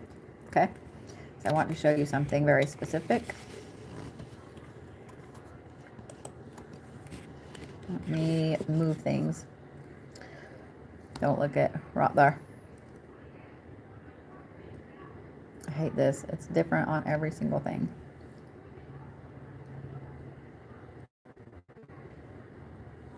There we go. Okay, so what I want you to look at, I want to show his birthday. See what I'm talking about with all these trines here like this? See how everything is down here except his Saturn is right here? So there are certain star seeds and there are certain souls that incarnate with all of these earth signs. So he's got 5 Capricorn and then the Virgo. That's 6 earth sign placements. So is he listening to what I'm saying? Hi, Calvin. So there are certain star seeds that incarnate as mainly earth signs. When I look at all of these numbers right here, and I'm seeing all the 4s, and I'm seeing all of the triple numbers right here, that pinpoints to me where his soul is from, like immediately. So I'm curious if he has this obsession with space, if he has this obsession with staring at the stars, if he has this obsession with wanting to go there, but not really wanting to go there, if that makes sense. All of those things pinpoint that he is almost a pure Orion starseed. And I want to show you why I say that too, okay? Because this right here, this formation is fantastic. It's really, really cool. There are not a lot of pure starseeds. They're not. They're just not. Most people are hybrids. He is pretty close to being a pure starseed. Seeing all those numbers tell me that his soul made a deal to come here, kind of like for time served. You know what I mean? He made a deal to come here right now to do whatever it is his soul needs to do in this life to knock time off of his times around. Here's why I say that. Here's what I want you to look at, okay? This is when he was born. Ready? This is today.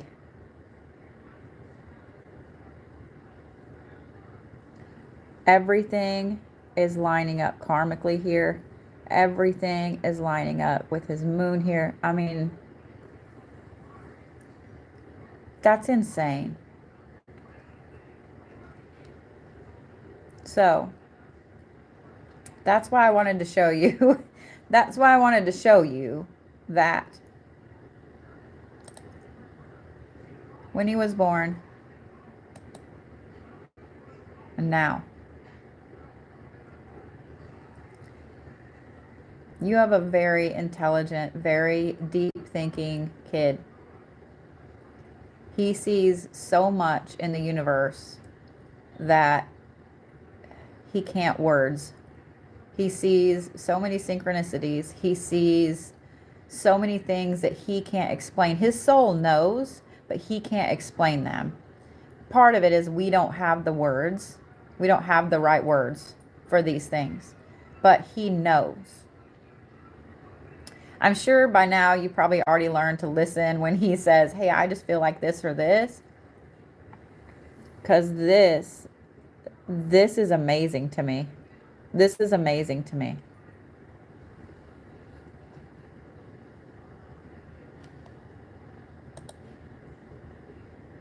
The one thing that is interesting to me too is this is when he was born. See his Saturn right here? Right now it's in retrograde in his chart. So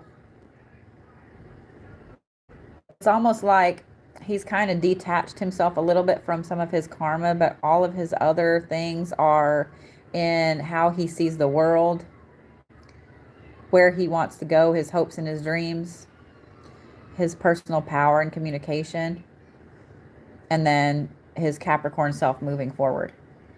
So I'm going to go ahead and move this forward a year to see how it changes within a year. It probably won't change crazy much.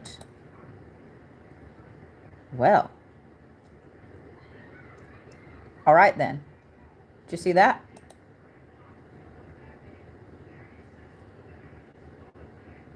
Ready?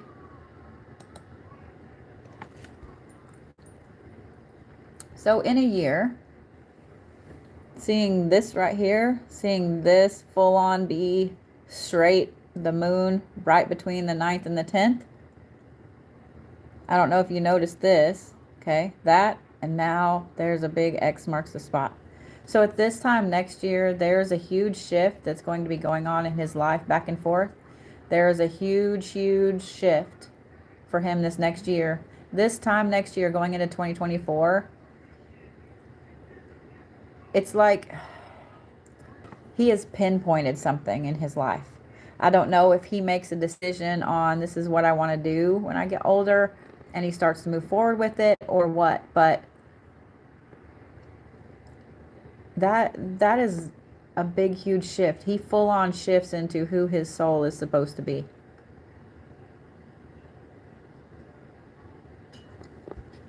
This is why I love doing this shit. Because this kind of blows my mind.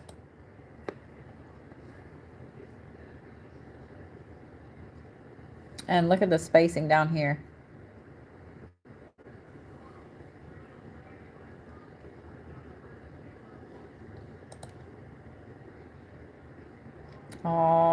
the triple numbers.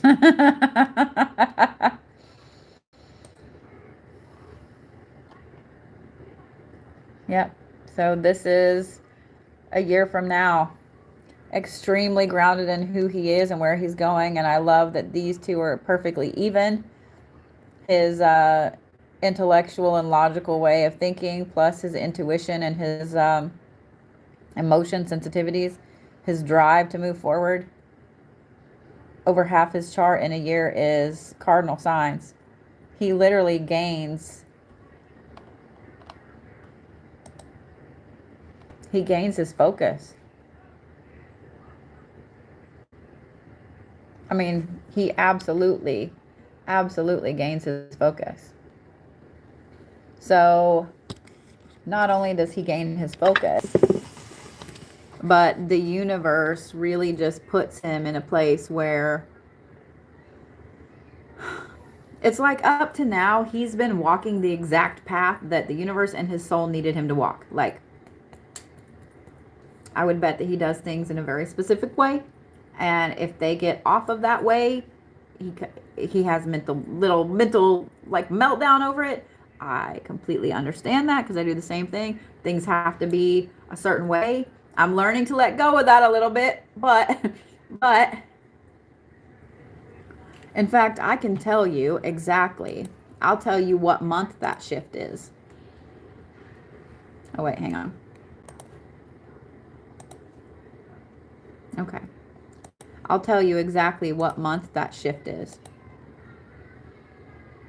So next month in January, he shifts with worrying so much about what people think about him, how he looks, okay?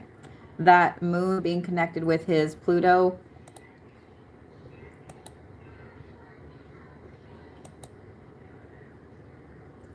In March, just so you know, Calvin, in March, your moon is no longer connected with your Mercury, which is your communication.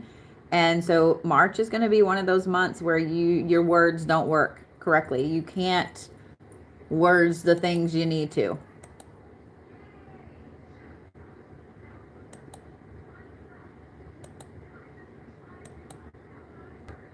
Okay. Your communication style is going to change in March. It's going to be really, really frustrating at first, and then you're going to have to shift and figure out how to better communicate. Your soul is probably going to take over a little bit with the communication. In August is when that line comes between the moon and Saturn, and when that X really creates itself.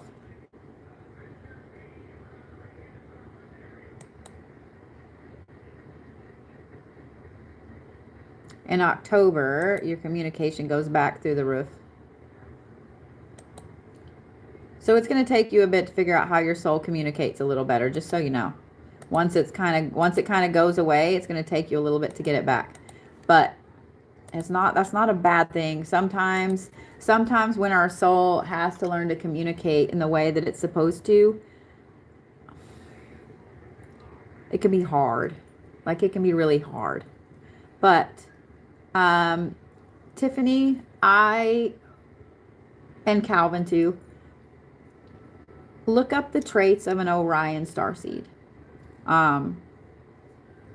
Look up the traits of an Orion starseed. I didn't see many of the markings of the Mintakan starseeds, and really looking at all that, I wouldn't think he's a Mintakan. They're usually a little more emotional, I guess I'll just say that way.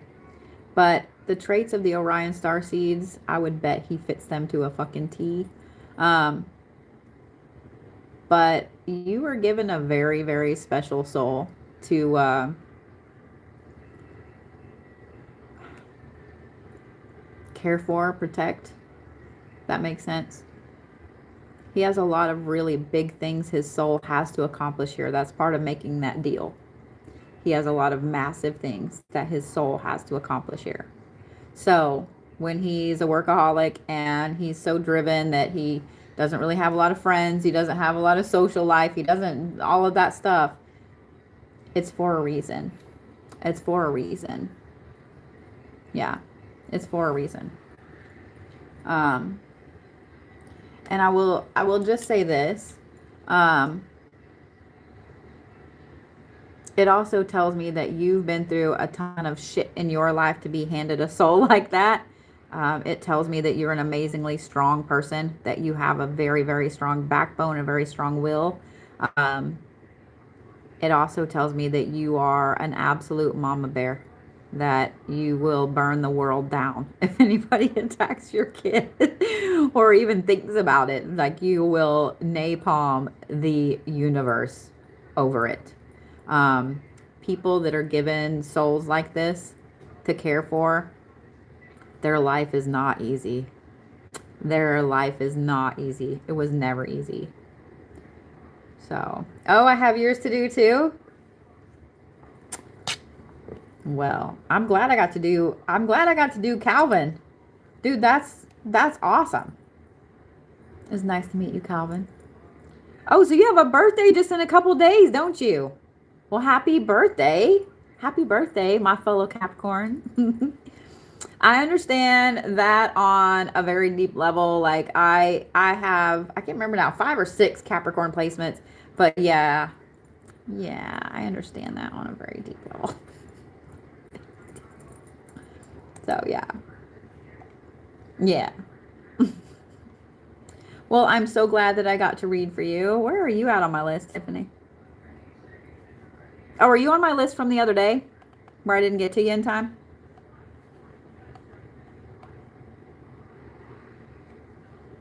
Let me look.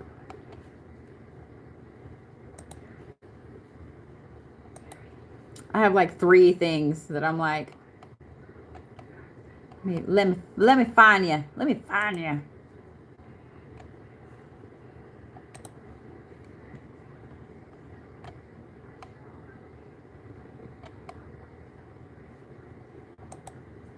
The Friday, okay. Gotcha.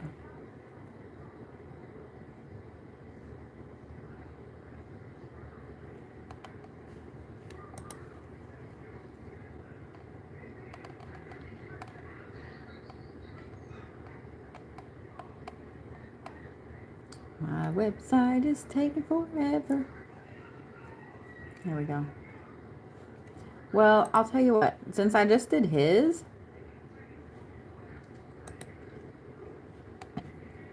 I can't find.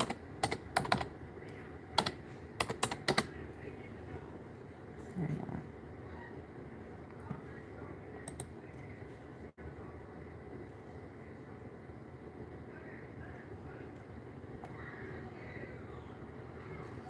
Yeah, you're on the list, Deb. I found you. I found you. I'm trying to find Tiffany so I can mark you off my list. Is your last name the same? Or is it different?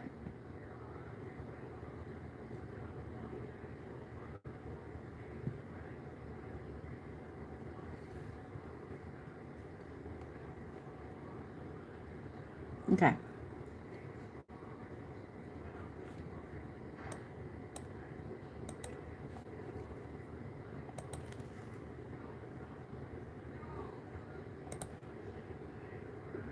I'm going to refresh. Hopefully I didn't just jack anything up. Because everybody's home and everybody's on the computer and everybody's on the Xbox and you know what I mean? And so I'm like, oh my God. Like, I didn't fuck it up. Yeah. All right. It's not on that one. Let me find it here.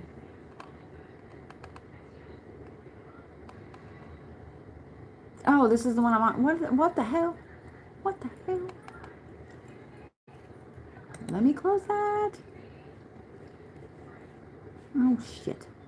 This is what happens. This is what happens. Son of a bitch. There we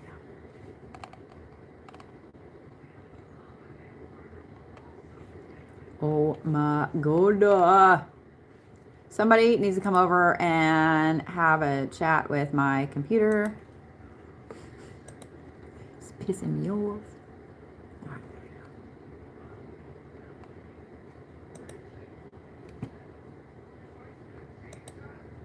Because I was like, let me just do yours while you're right here. There you are. Okay, let me just do yours while you're right here.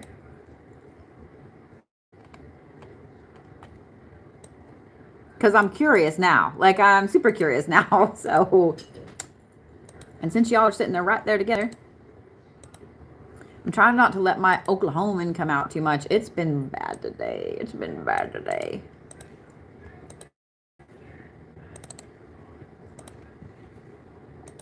All right, glasses go back on. I got to order me some more of these.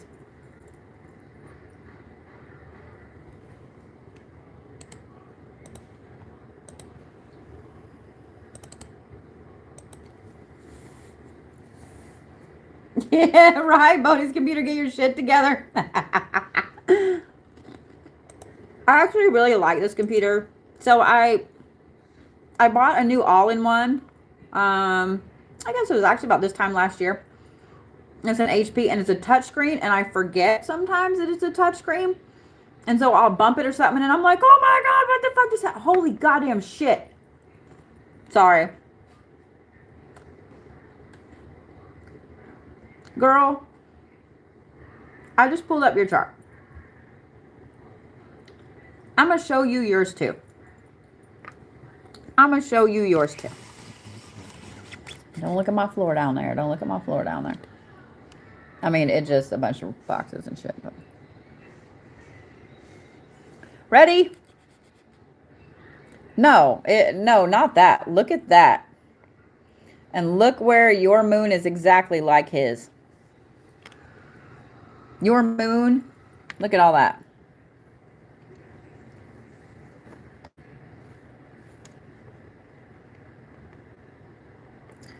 Here's the other thing I want you to look at.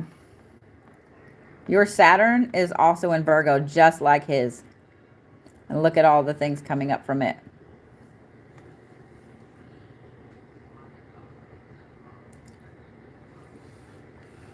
Yeah, it does look like a bunch of diamonds, doesn't it? Now look at this real quick.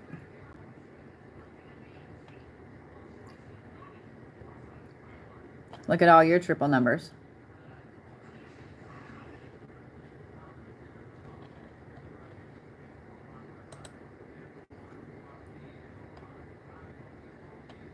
And all the sixes. Okay.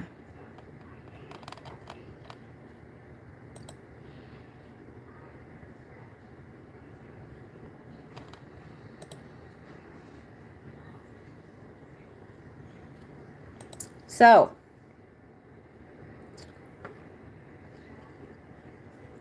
you two have literally known each other in almost every single life. You two rotate around each other. And I'm going to say this, and it's going to probably make you both giggle, but his soul is much older than yours. However, your soul is built for a specific purpose. Your soul is built for a specific purpose. Yeah, you have tons of fours in your chart too. All right. So that's when you were born. You are a very, very complicated soul. You are a very complicated soul. And you are not happy unless you have so much shit to do you can't see straight. I understand that on a very deep level too. So let's look at right now. What? Okay.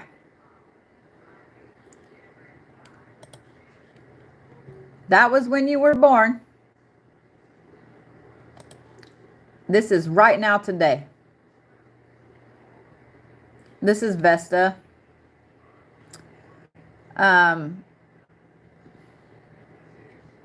You are literally, everything in your life right now is about balance. Everything in your life right now is balance. It does look exactly like his, doesn't it? I was about to point that out. Except you don't have a bunch of stuff down here, and this is much wider.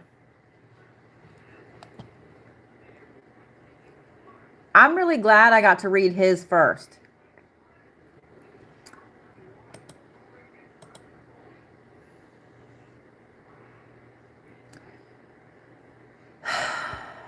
Let's look at a year from now. Let's look at a year from now. Okay. Still balance. The only thing that changes is that line right there. Watch.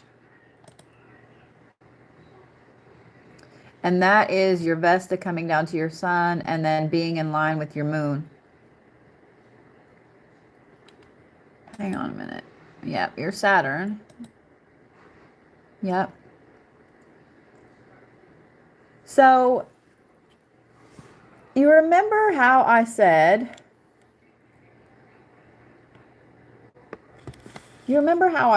that within this next year, he's always been on his path. You've always been on your path.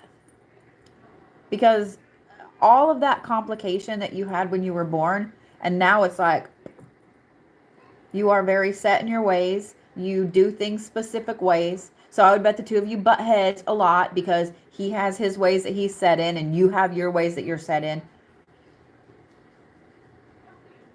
But you've simplified things down. Like, this is what I care about.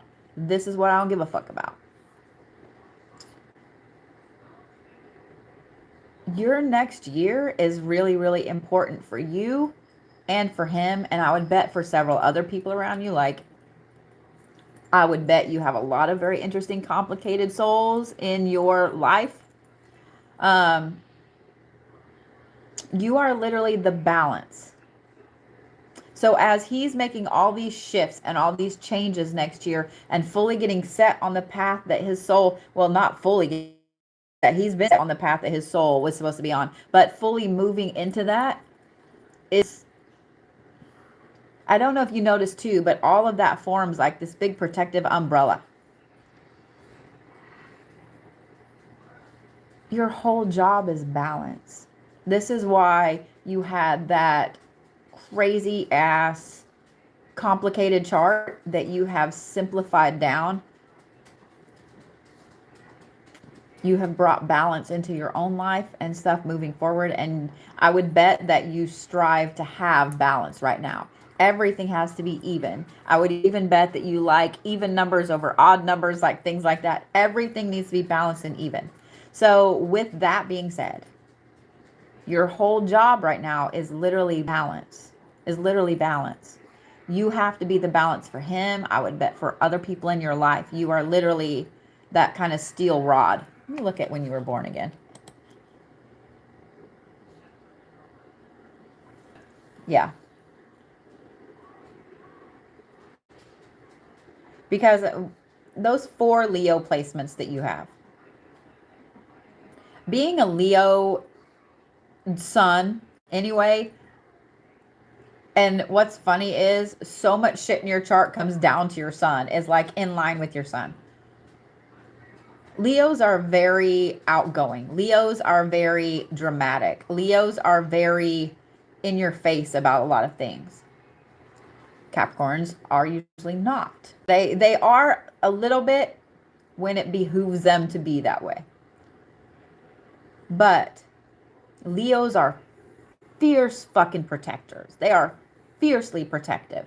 They're protective of themselves, first of all, and then they are, I mean, if I had to pick somebody to be like that flaming, sword-wielding tank for me in my life, I would pick a Leo. Tauruses are my second favorite protectors because they literally will put their fucking bull feet in the ground and you are not getting past that. A Leo will just come at you in all directions. Like, they're an amazing protector. Like, I always put things back in the world of like gaming. Like, a Leo is the most perfect tank you could ever have. They will literally go to the end of the earth to protect somebody they love, to defend somebody they love.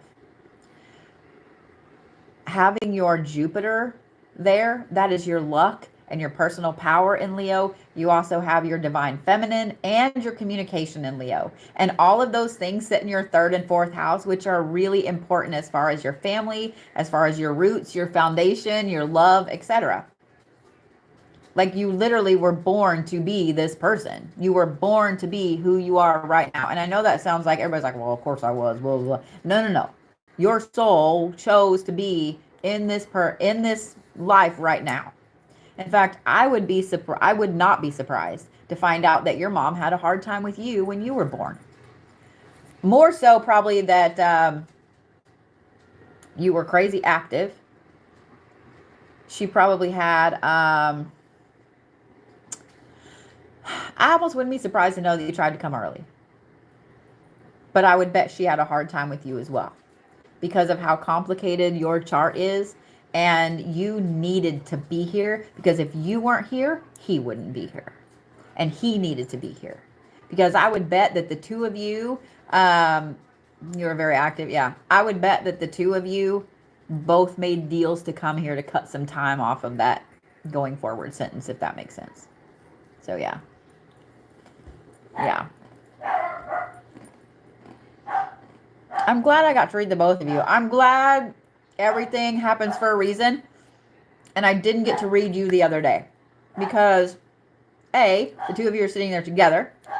And B, seeing his and then seeing yours, it's easier to put things together, to pinpoint things, than seeing one and then seeing one.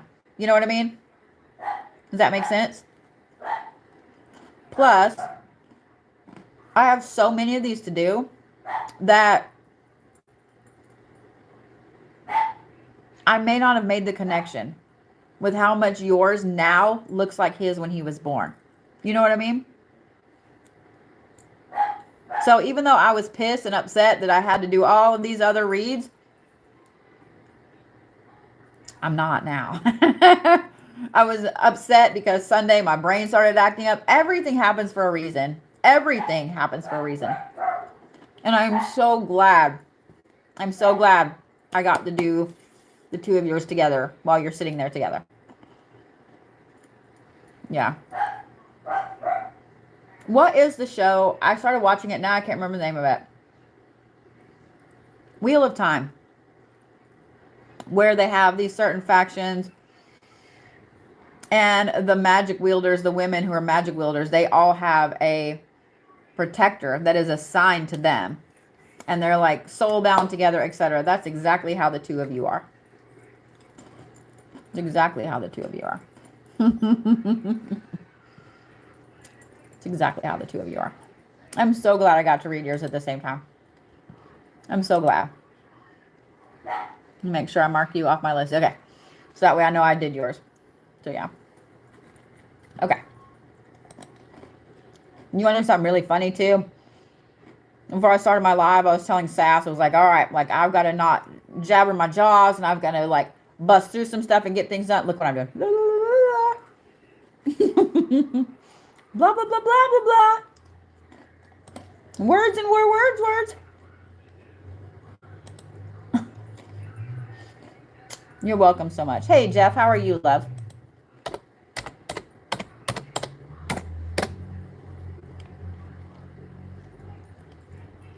Okay. I know that some of you, I have pulled your chart already. Like, I know. And they're not there. They're not there. What the fuck? If I switch timelines, I would at least like for the things I have already done to switch timelines with me. Like this stuff, like little mundane shit. You know what I mean? You know what I mean?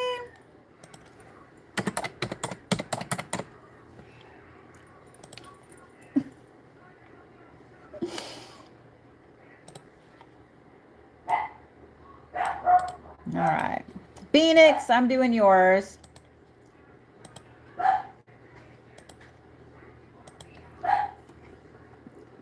And then I know I have Jeff's to do. He was next on my list when I stopped the first night.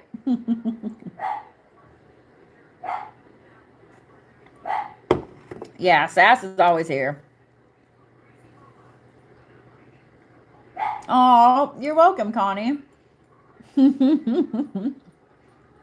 Thank you, Dove, honey. I hope you are too.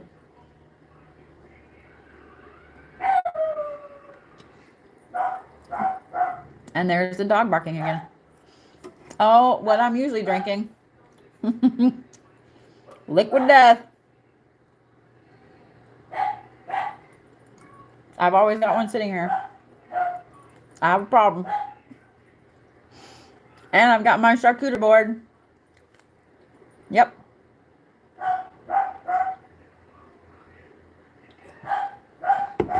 Kathy, what day was I supposed to do yours, honey?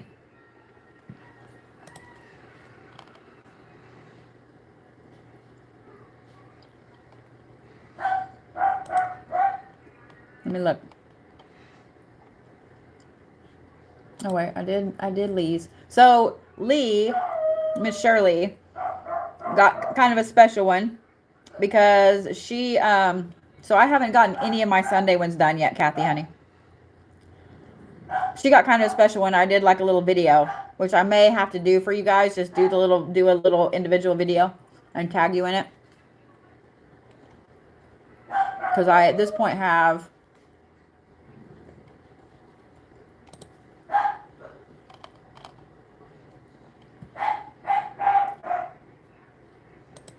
25 to do on top of the 15 that I have to do today. So I have 40 to do.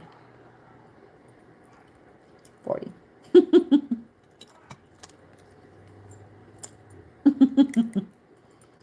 I really hate my brain sometimes. Really hate my brain sometimes.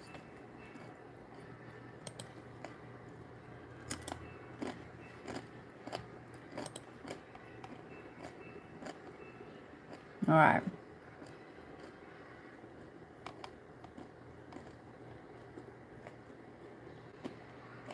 Yep, that is why I said I wasn't going to chat. But yeah, here we are. Okay. Focus, bitch, focus.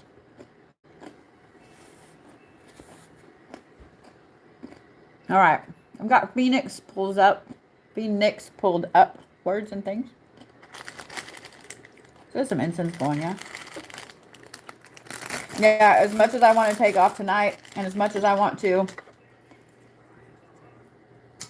take off all weekend, I have so much to catch up on. So much to catch up on. Because I also have a bunch of custom orders.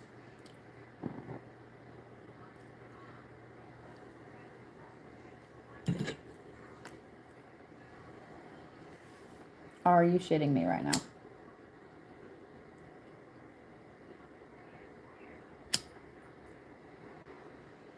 I like chatting too, but when I have shit to do, like, and I woke up this morning like motivated.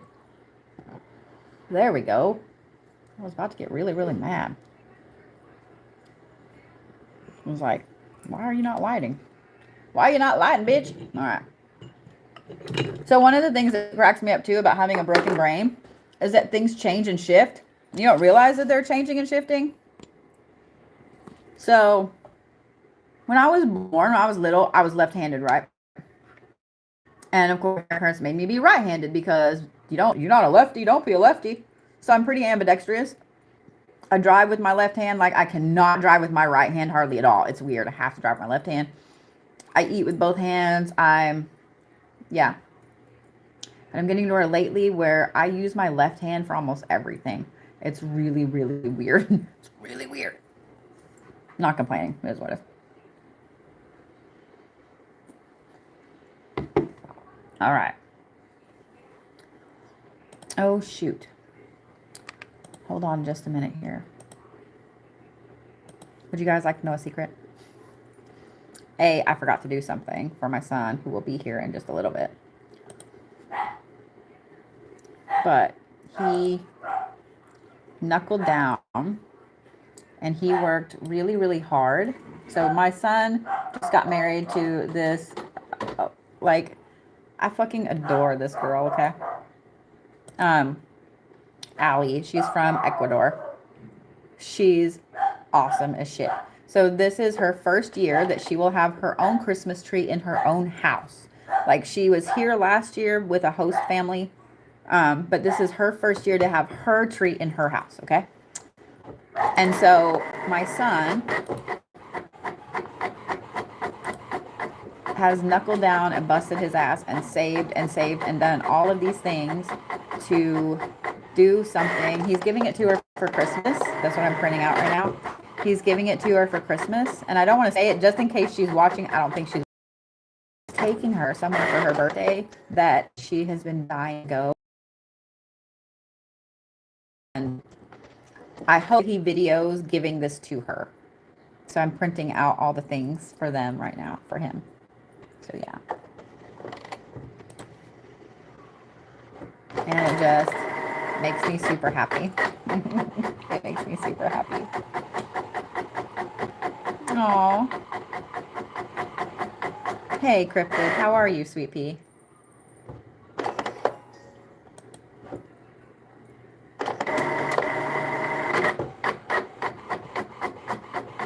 So let me tell him I have these printed for him.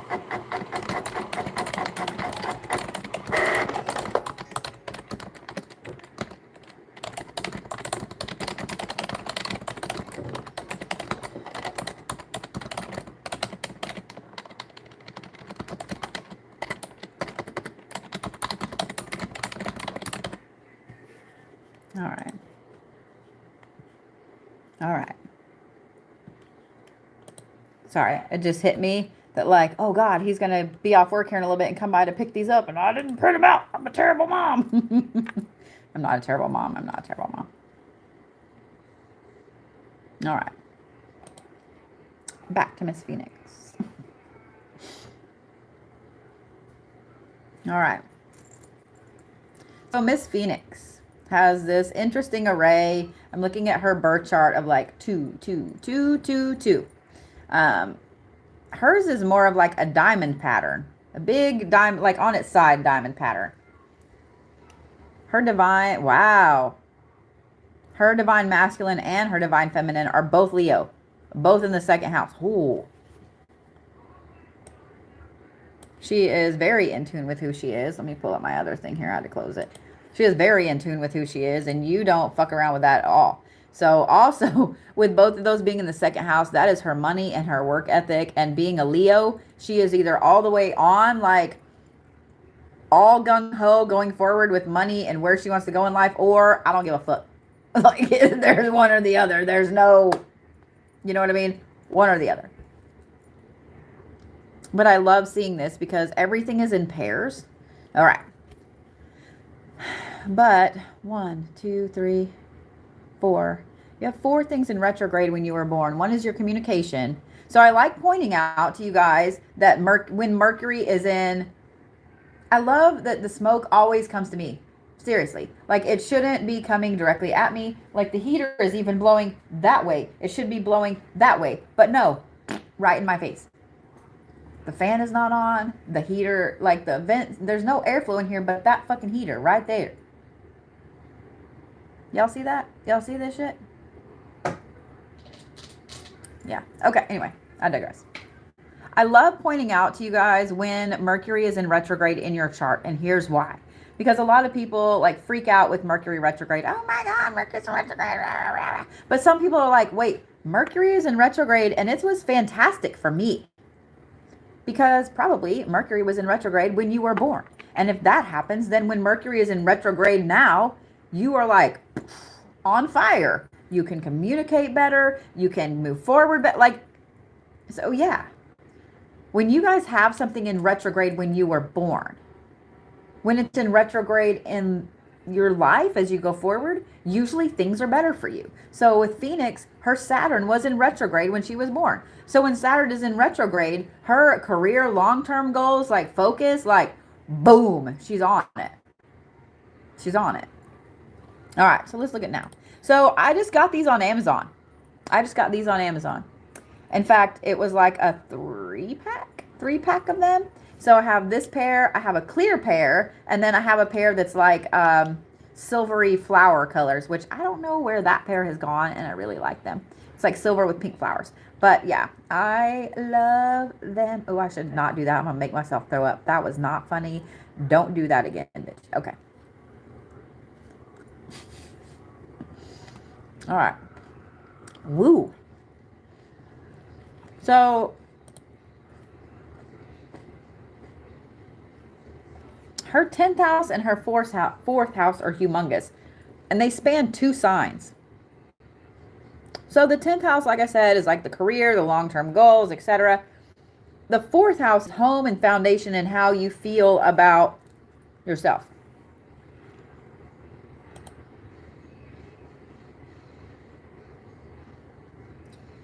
So when I forward it to now, remember how I said that her thing looked like a diamond laying on its side? It was beautiful structured. Now it's like all at the bottom, except for 2 lines, 3, up to her Saturn. Her 10th house got bigger. And now instead of spanning Aries and Pisces, it's Taurus and Aries.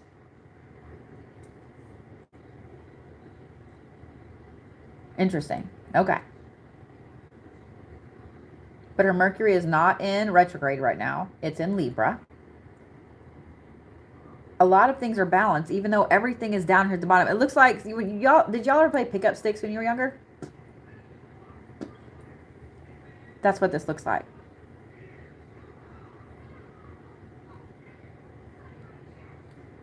So, okay. The only thing I don't like about wearing glasses is, so I redid my braid on the solstice. I've actually had all of these runes and everything. This thing is heavy as fuck right now. I've had this in since the solstice, and it's hard to get them up underneath my glasses, so I have to like put it over my braid. Otherwise, one side pulls way down like this, and then it hurts my nose. So that's always fun. She has... Phoenix, literally everything is tying in with your karma. Okay, let's look at a year from now. Well, remember how I said it looked like pickup sticks down there? A year from now, over half of those lines are removed, which is a massive simplification. When that happens, it looks like a basket down there. And still that line from her karma to her Mercury, so her Saturn to her Mercury, karma to communication, also her karma to her Pluto, which is how she feels she looks, and then also to your Neptune, your goals and your dreams and your hopes. Everything gets simplified for you next year, Phoenix. Like right now, things are so complicated and it's just almost overwhelming. It's so complicated. But, and I'm sorry that the universe is doing that to you. A lot of people's lives and everything is complicated beyond belief right now. But seeing that this changes that drastically is utterly fantastical. It's utterly fantastical. That makes me super happy. I'm serious. That makes me super fucking happy. It should make you super happy, because everything being finally relaxed and simplified is so much off your plate. 2023 is going to be a year where all this shit that is weighing down on your shoulders gets removed bit by bit by bit, until a year from today, you're kind of like, I like where I am in life. This is a good spot for me to be. Makes me happy.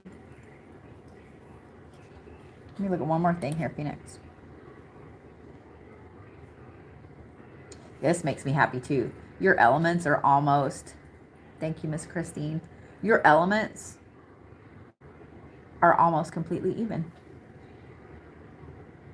I mean, there's a little bit off, don't get me wrong.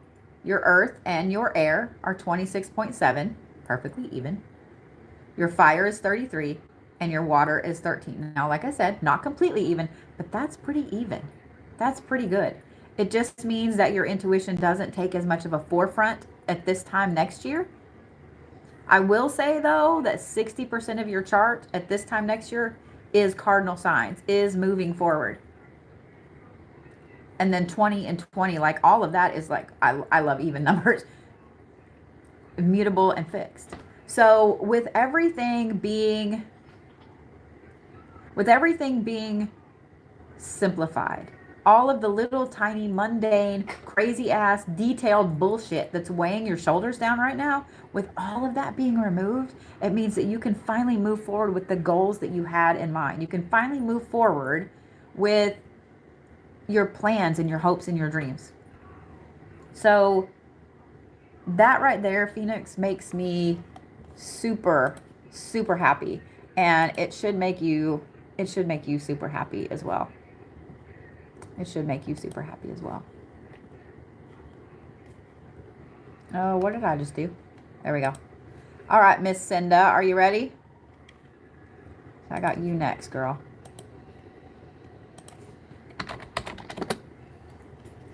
Okay, I was going to freak out because I was like, I know I have pulled your birth chart before. And if it wasn't there, I was going to freak out.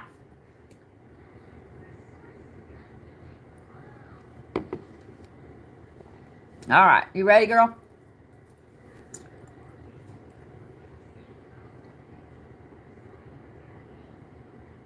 So I'm looking at yours when you were born too. You have that big old beautiful kite right there. It's cool.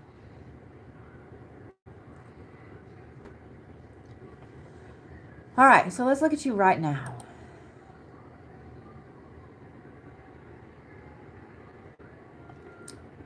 Everything is tied in with your karma right now.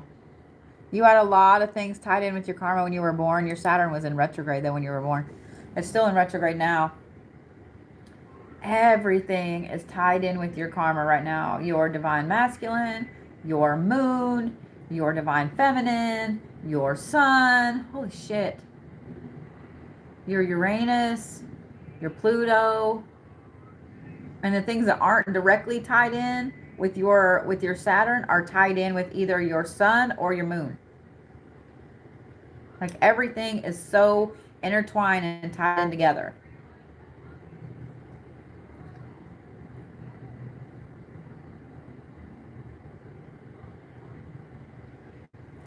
Okay, let me look at something real quick here.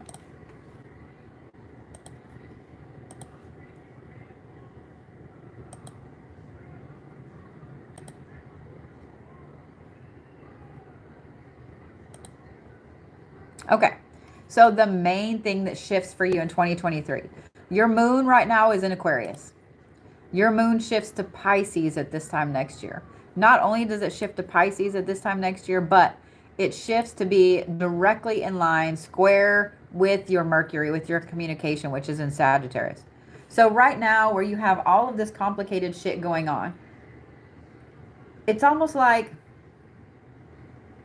you know when you have a whole bunch of shit going on, but you can't put into words, you can't pinpoint, you can't figure out why all of this shit is going on. You know what I mean? Like you can't figure out why. You get the why next year. You get the why over the next year. Because with your moon finally being in square with your Mercury, with your communication, you're able to finally give voice to, I'm trying to think of the right thing, because it's not really feelings. You're able to give voice to the things you know. Is that better? I think that makes sense more than anything. The things that you just know. And the things that right now are driving you crazy because you can't pinpoint the words for them. You can't pinpoint the emotions for them. You can't pinpoint the feelings for them. It's like over the next year, I would say your spiritual brain grows. I hope y'all understood what I meant by that. Because it's not you needing to understand emotion. It's not you needing to understand your words, because you already understand that. You're a big girl. You already understand that. What it is, it's like when your spiritual brain grows and you're actually able to pinpoint some of these things in your soul, not just, okay, I'm angry because you keyed my car. I'm angry because you lost my mail. Things like that. This is like, my soul is angry because blah, blah, blah, blah, blah. My soul is frustrated because blah, blah, blah, blah, blah. Everything with you is still super intertwined in 2023. Super intertwined, like it is now. So it's still going to be kind of crazy. Thank you, Miss Rhonda. It's still going to be kind of crazy. It's still going to be frustrating. It's still going to be similar to now, but simplified, and you're able to communicate those things. So here's one of the things that I would recommend. I would start really working on your meditation and your breathing skills. Not sitting for hours like this meditation, but what you do to let your brain drift, okay? Because it's really hard to meditate, to just sit and stare off into the distance and meditate if you're not trained for that. And some people don't have the time. You just don't have the time. And even if you make time 3 to 5 minutes a day to start learning to be that way, your brain can't shut off in 3 to 5 minutes. You're still thinking about, well, did I take the trash out? Is the trash coming tomorrow? Did I turn the stove off? Is everybody fed? Did everybody get enough food? Did I do the laundry? Did I do... Your brain still is doing all of that. So in 3 to 5 minutes, you can't shut that down. So you need to find the things that allow your brain, the front part of your brain, the logical part of your brain, to be like, okay, let me focus on this. So the rest of your brain can drift like it does in meditation. So for me personally, the two things that allow me to do that, one is taking off on a drive, because your body kind of goes into like automated, okay, I'm driving. So I don't ever have a destination. I pick a direction and I take off and I go. Or drawing. When I do abstract drawing, I don't ever have a destination in mind. I just put the pen on the paper and I go. So you need to find the thing that allows your brain to do its logical thing over here and the rest of your brain to shift like that. It will help you work through a lot of this and help you be able to words it correctly and help you be able to move forward with it, because yeah, you have a lot to work through spiritually this next year, and you don't have a choice. That's what's funny. You don't have a choice. Like, the universe is going to make you, because in the middle of your chart, a year from today, a year from right now, there is a crazy humongous X between your karma, your communication, how you need to be to the outside world, like how you need to appear to the outside world. And this is not saying you have to look a certain way. It's your feeling of that and your divine masculine, your drive, your passion to move forward. Yeah, I would bet you are experiencing five lives at once, because this is a lot. It's a lot of things. And seeing where your moon is shifting back and forth, yeah, I wouldn't be surprised. I wouldn't be surprised one bit.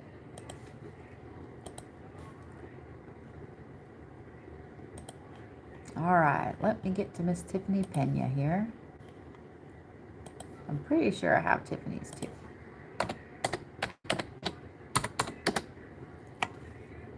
I do.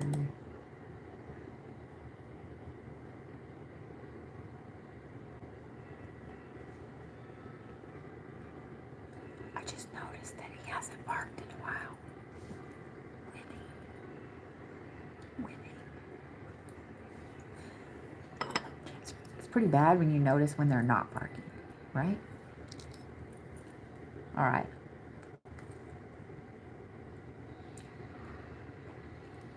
You're welcome, Cinda, honey. Yeah, I would say saying that you're experiencing 5 lives at once, yeah, it's about where you are. Yeah, he's probably sleeping so that way he can be up all night barking.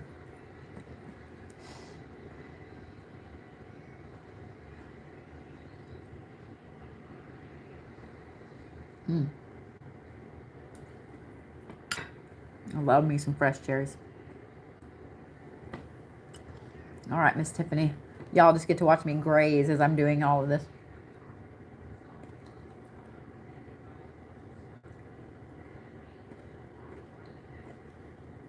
All right, let's look at now. Wow.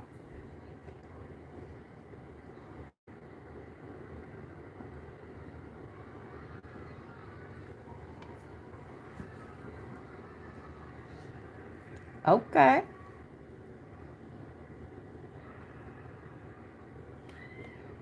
Let me go back to your natal chart. So your moon and your emotions really play a lot of, not play a lot. They're a big part of who you are.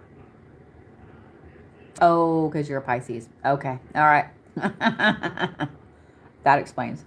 Because you're a Pisces. Right now, everything in your life seems to be ruled by your emotions. You have this crazy star thing going on. Everything seems to be ruled by your emotions. Your moon is in direct line. Your moon is in Virgo, and it is in a direct line with your Mercury, your communication, which is in Pisces, which is emotional. Your moon is also in a direct line with your divine masculine, which is in Capricorn. And it's also in a direct line with Jupiter. Oh my God, all three of those are earth signs, which is in Taurus. So your moon, your divine masculine, and your Jupiter are all in line with each other. There's a direct line between your moon and each of those. And they're all earth signs. It literally makes a interesting Y in your chart. And then your communication is tied into that as well. Let me look at something real quick, because I bet you are almost super grounded right now. Yep. 46.7% of your chart is Earth currently. Thank you, Miss Joy. Don't forget, guys. Thank you, Miss Joy. My top gifter gets to sit on my profile till Christmas. Ooh, yeah. You are almost too grounded right now, Tiffany. So, before I even move this to next year, you can use this to your advantage. You can completely use this to your advantage, because knowing how you're grounded and what you're grounded in, your personal power, your divine masculine, and your emotions, your shadow self, knowing that you're grounded in those things. Also, your divine feminine, your Venus is in Earth right now. It's in Taurus. Your Saturn is in Earth. It's a Capricorn. Like, you are so grounded, and knowing the things you're grounded in will help you move forward in a crazy, awesome way. Okay. Oh, shit. Fuck. Okay. All right. So remember how I just said that you need to get grounded. You need to be solid in what you're grounded in. It's because you have a huge shift coming this next year.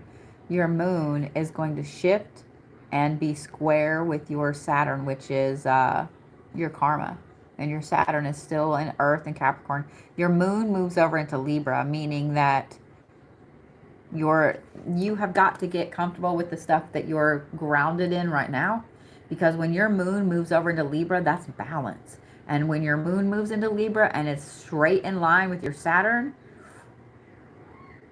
that means it's balance to move forward and to fulfill a lot of karmic things here.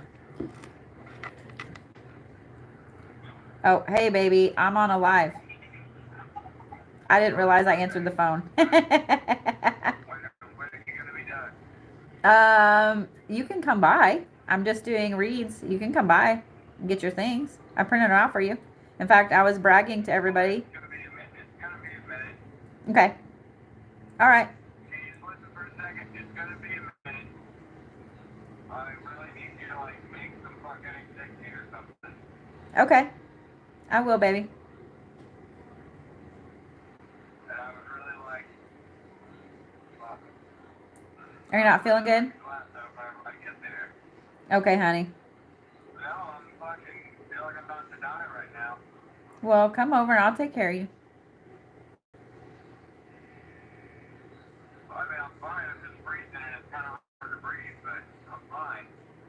Okay. Well, come over. Side of the road for like 30, 45 minutes changing a tire. Oh, honey, yeah, you definitely need to come get warm. All right. Well, I'll see you. Take this car back to Corey's, but I'll let you know when I'm on my way. Okay, baby, I love you. I'll have you some tea and everything ready, and I'll take care of you, okay? All right. I love you. All right, baby, I'll see you in a little bit. Love you too. Bye, honey. All right. He's a Leo. Thank you, Joy. He's a Leo, so everything is life or death. And I love him for that. I do. I love him for that. Thank you, Mustang. So, Tiffany, everything that you're going through right now and everything that you're going to go through over this next year is because your moon has to be perfectly in line, balanced with your karma, with your Saturn. Okay, let me look at this. Because you still have a fuck ton of Earth placements. Sweet, but not as much. This actually makes me happy. Remember how I said I like even numbers? Thank you, Miss Joy.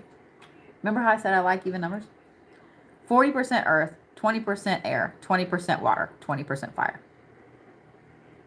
That's being really, really grounded and moving forward. And I also like 46% of your chart. This is a year from today is cardinal signs. And then you have 33% is fixed and 20% is mutable. Girl, this next year is all about balance for you. It is all about everything balancing you out. And that makes me happy for you. That makes me happy for you. Because I have a feeling that you haven't felt balanced at all. Just looking at this last year. Looking at where your chart is right now. Everything looks like it's been overly emotional. Even though you're very grounded. Even though you're very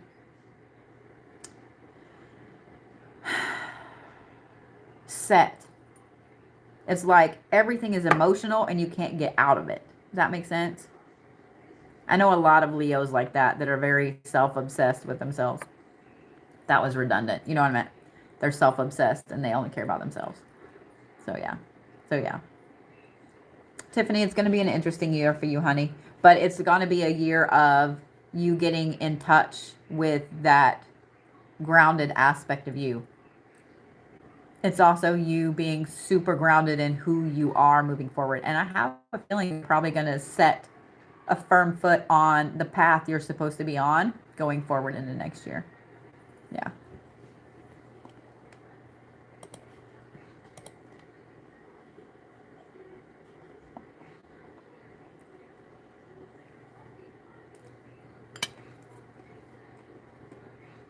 All right. Emily Roselot.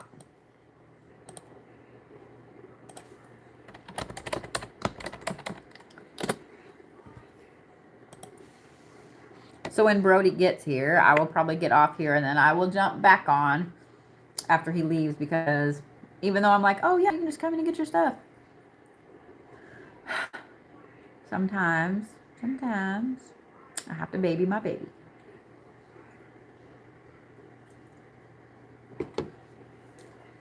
I'm going to be reading all night long. It is what it is. All right, Emily.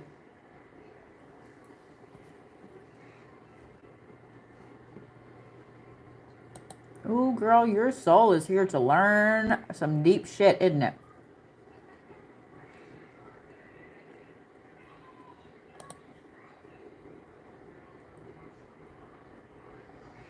Your soul is here to learn some deep shit, Emily.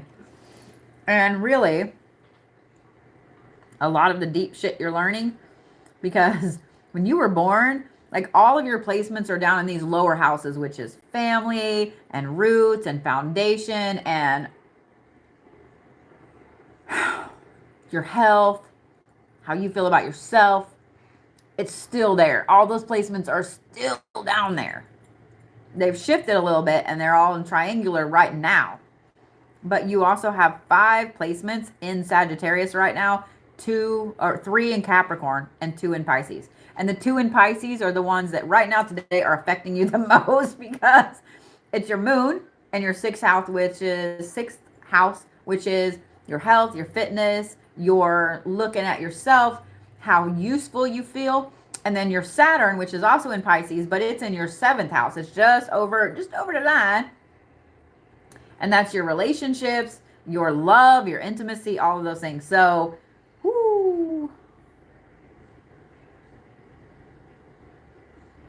Your divine masculine is in Sagittarius. Your divine feminine is in Capricorn.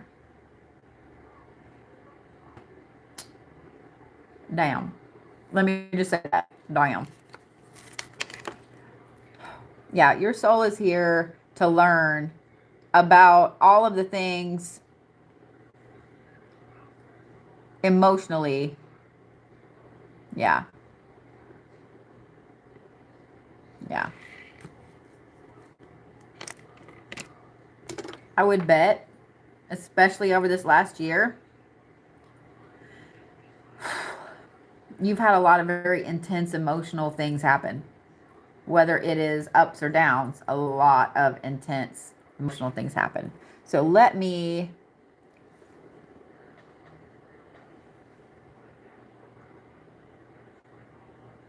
look at a year from today.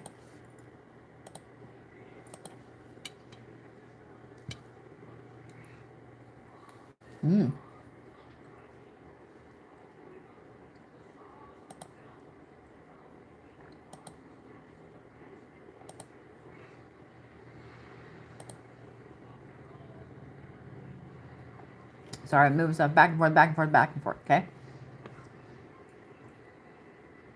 So your moon and your Saturn switch places.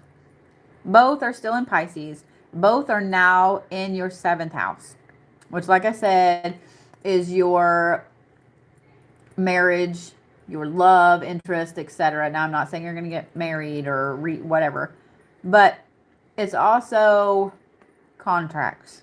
It's also business. And it's also direct line with your Vesta, which is in Libra. Vesta is all about family and so on. You have an intense year coming up with, hey, Sam. You have an intense year of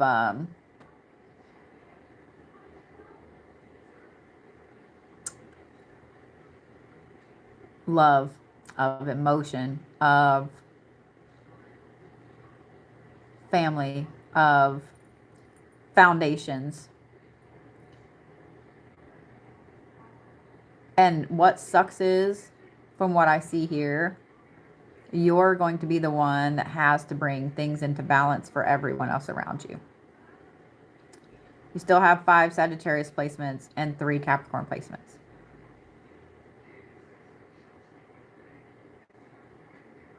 This next year is literally you being the one that pushes everybody else, family, friends, etc., forward. You are kind of their guidepost. You are like the satellite dish that puts them in place with where they need to be. Not a fun thing, but it's a satisfying thing. Does that make sense? Does that make sense? So, I just wanted to say I'm sorry for that, but I've been that person. I've been the one that the universe was like, nope, you're going to help everybody fix their shit. Here's the thing about that. It sucks. But it will show you exactly what you don't want. And it will show you exactly what you do want. It will show you what you're willing to compromise on and what you're not. It will show you where you need to protect yourself, where you need to protect your heart. And it will show you where you can give a little more. And I have a feeling that the protecting of you and protecting of your heart is what you need to deal with the most, just because that moon being in Pisces and so on. So it's going to be an intense year of everybody else's shit, of everybody else's drama, of everybody else's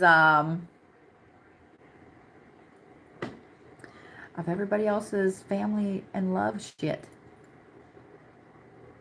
And people are going to come to you with this, like friends and stuff like that.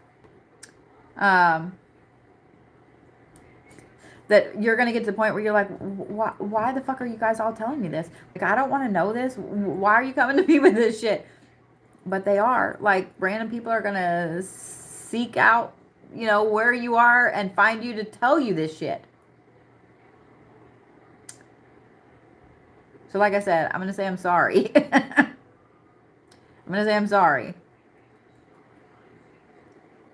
But trust me, at the end of this year, you are going to be so... This is like love and emotional boot camp.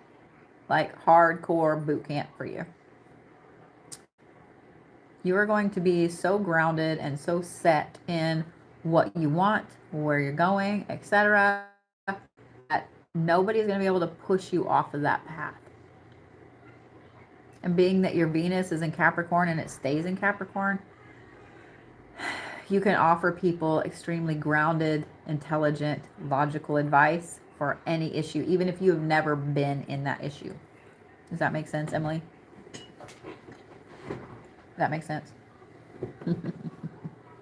Yeah. So, yeah.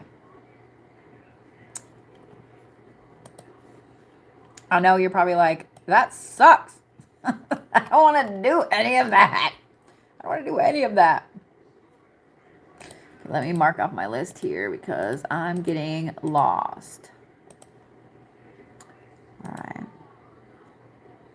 So I have Marie Johnson, Susan Hooper, Joy Norwood, Julia Durling, Kimberly Toller, Randy Wood, Valerie Phillips, and Cassandra Hudspeth. All right, Miss Marie Johnson. Well, Emily, you know where I'll be. You know where I'll be every Thursday, Friday, Saturday, and Sunday. Rock ya.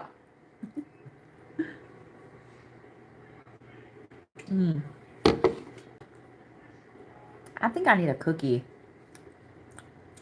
Yeah, I think I need a cookie. I'm gonna go get a cookie. I'll get a cookie. Would y'all like a cookie? Would y'all like an Oreo?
The hell? There we go. I was like, what the hell? Why am I so much shorter? I don't need to be any shorter.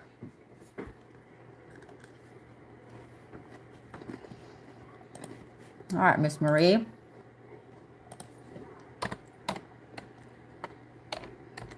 Do I have yours? Let's look. Nope.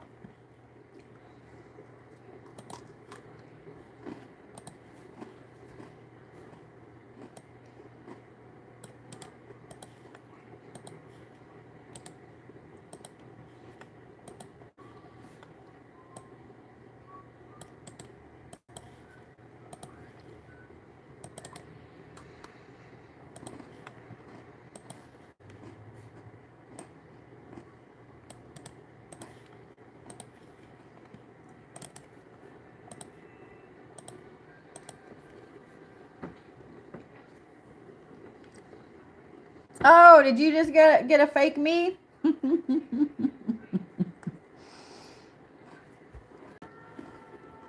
Feel free to fuck with them. Feel free to fuck with them. All right.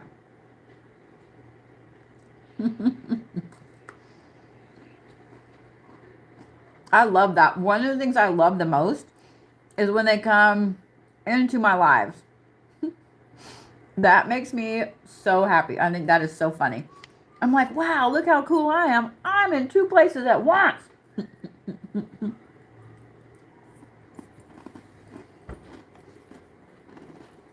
Oh.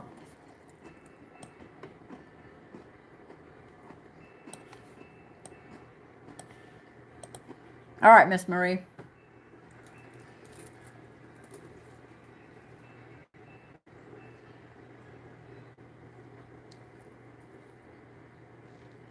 You have a lot of Libra placements. Looking at when you were born. Good. I'm glad that you deleted them, hun.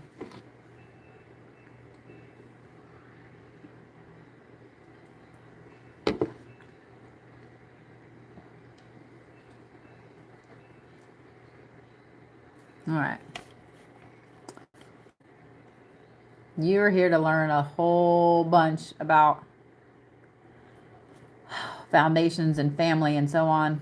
And one of the things I love too is that your chart is like when you were born. I'm looking at your birth chart, Marie. And now this is going to sound really bad when I say it this way, but it's not. I'm actually kind of jealous because mine is not this way. A lot of people's I've read today is not this way. It's very simplified. Everything is down in this bottom part. There's only a few lines, like you literally just are who you are. You don't make any apologies for it. You don't care what people think. And I'm willing to bet, I'm afraid to push the button to be right now because I'm willing to bet that your life is very complicated right now. Of course. Of course. Remember how I just said you had a whole bunch of Libra placements when you were born? You have a fuck ton of Libra placements right now. You have 5. And it went from this beautiful little tiny thing here at the bottom to like all of this stuff down here. The intertwined shit, like literally like this. But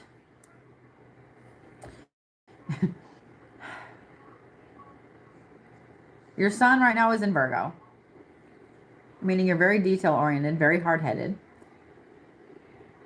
Your Saturn, your Jupiter, your Mercury, your Vesta, and your Pluto are all in Libra. All in Libra. And your divine masculine is in Leo. It is directly tied to your moon, which is in Taurus. Your sun, like I said, is in Virgo, directly tied to your moon, which is in Taurus. Your Saturn, which is in Libra, directly tied to your moon, which is in Taurus. Your divine feminine, which is in Scorpio, directly tied to your moon.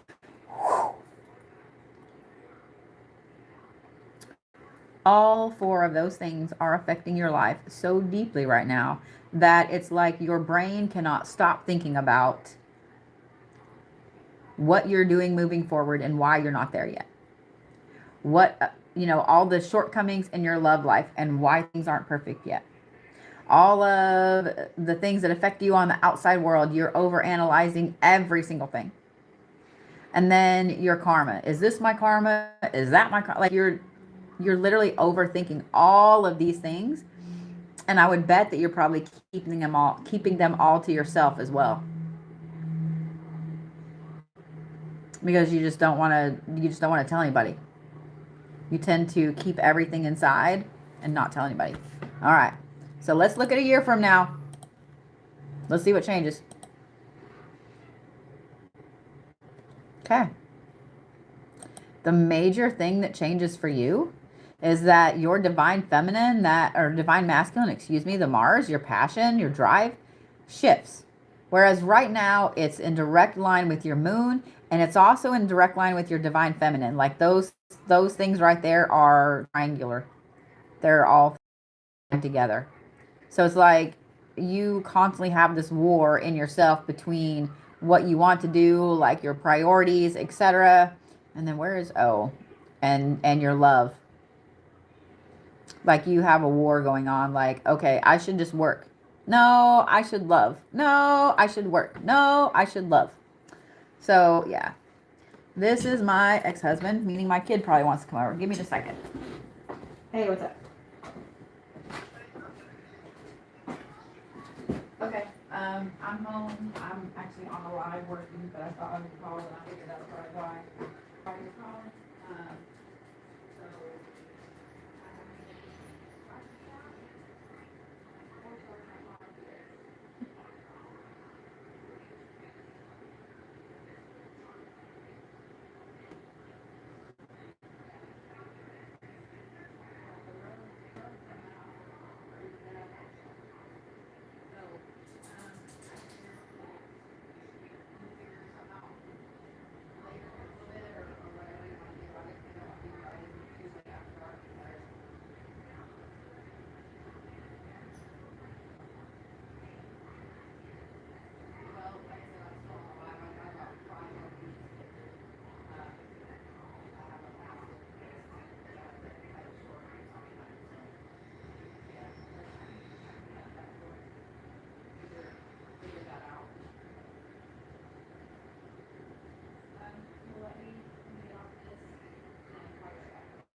and this is how my week goes. Yeah. So I'm going to finish Marie's and then I apparently have to go pick up my youngest. It's okay. This is what it is. Just means my kid's coming over a day early and that makes me happy. Yeah. All right. So, Miss Marie. My kid laughs at me, both my kids, because I just put my glasses down like this. And then I forget where they are. So, Miss Marie.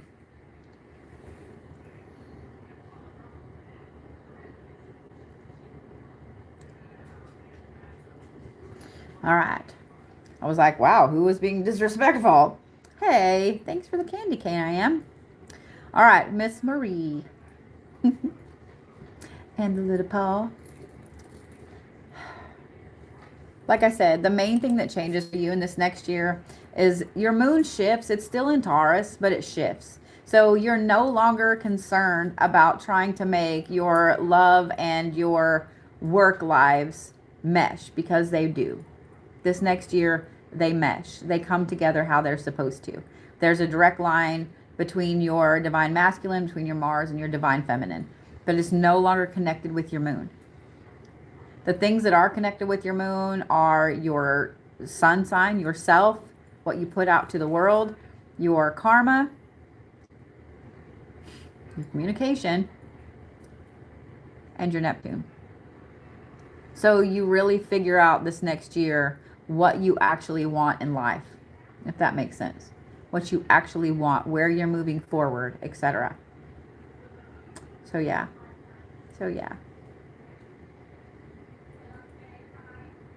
I think that's fantastic. It means no more war with yourself over those things. The Blue Bodie 29. Please block them, guys. Please report and block them. TikTok will not allow some of us to get verified, and it's bullshit.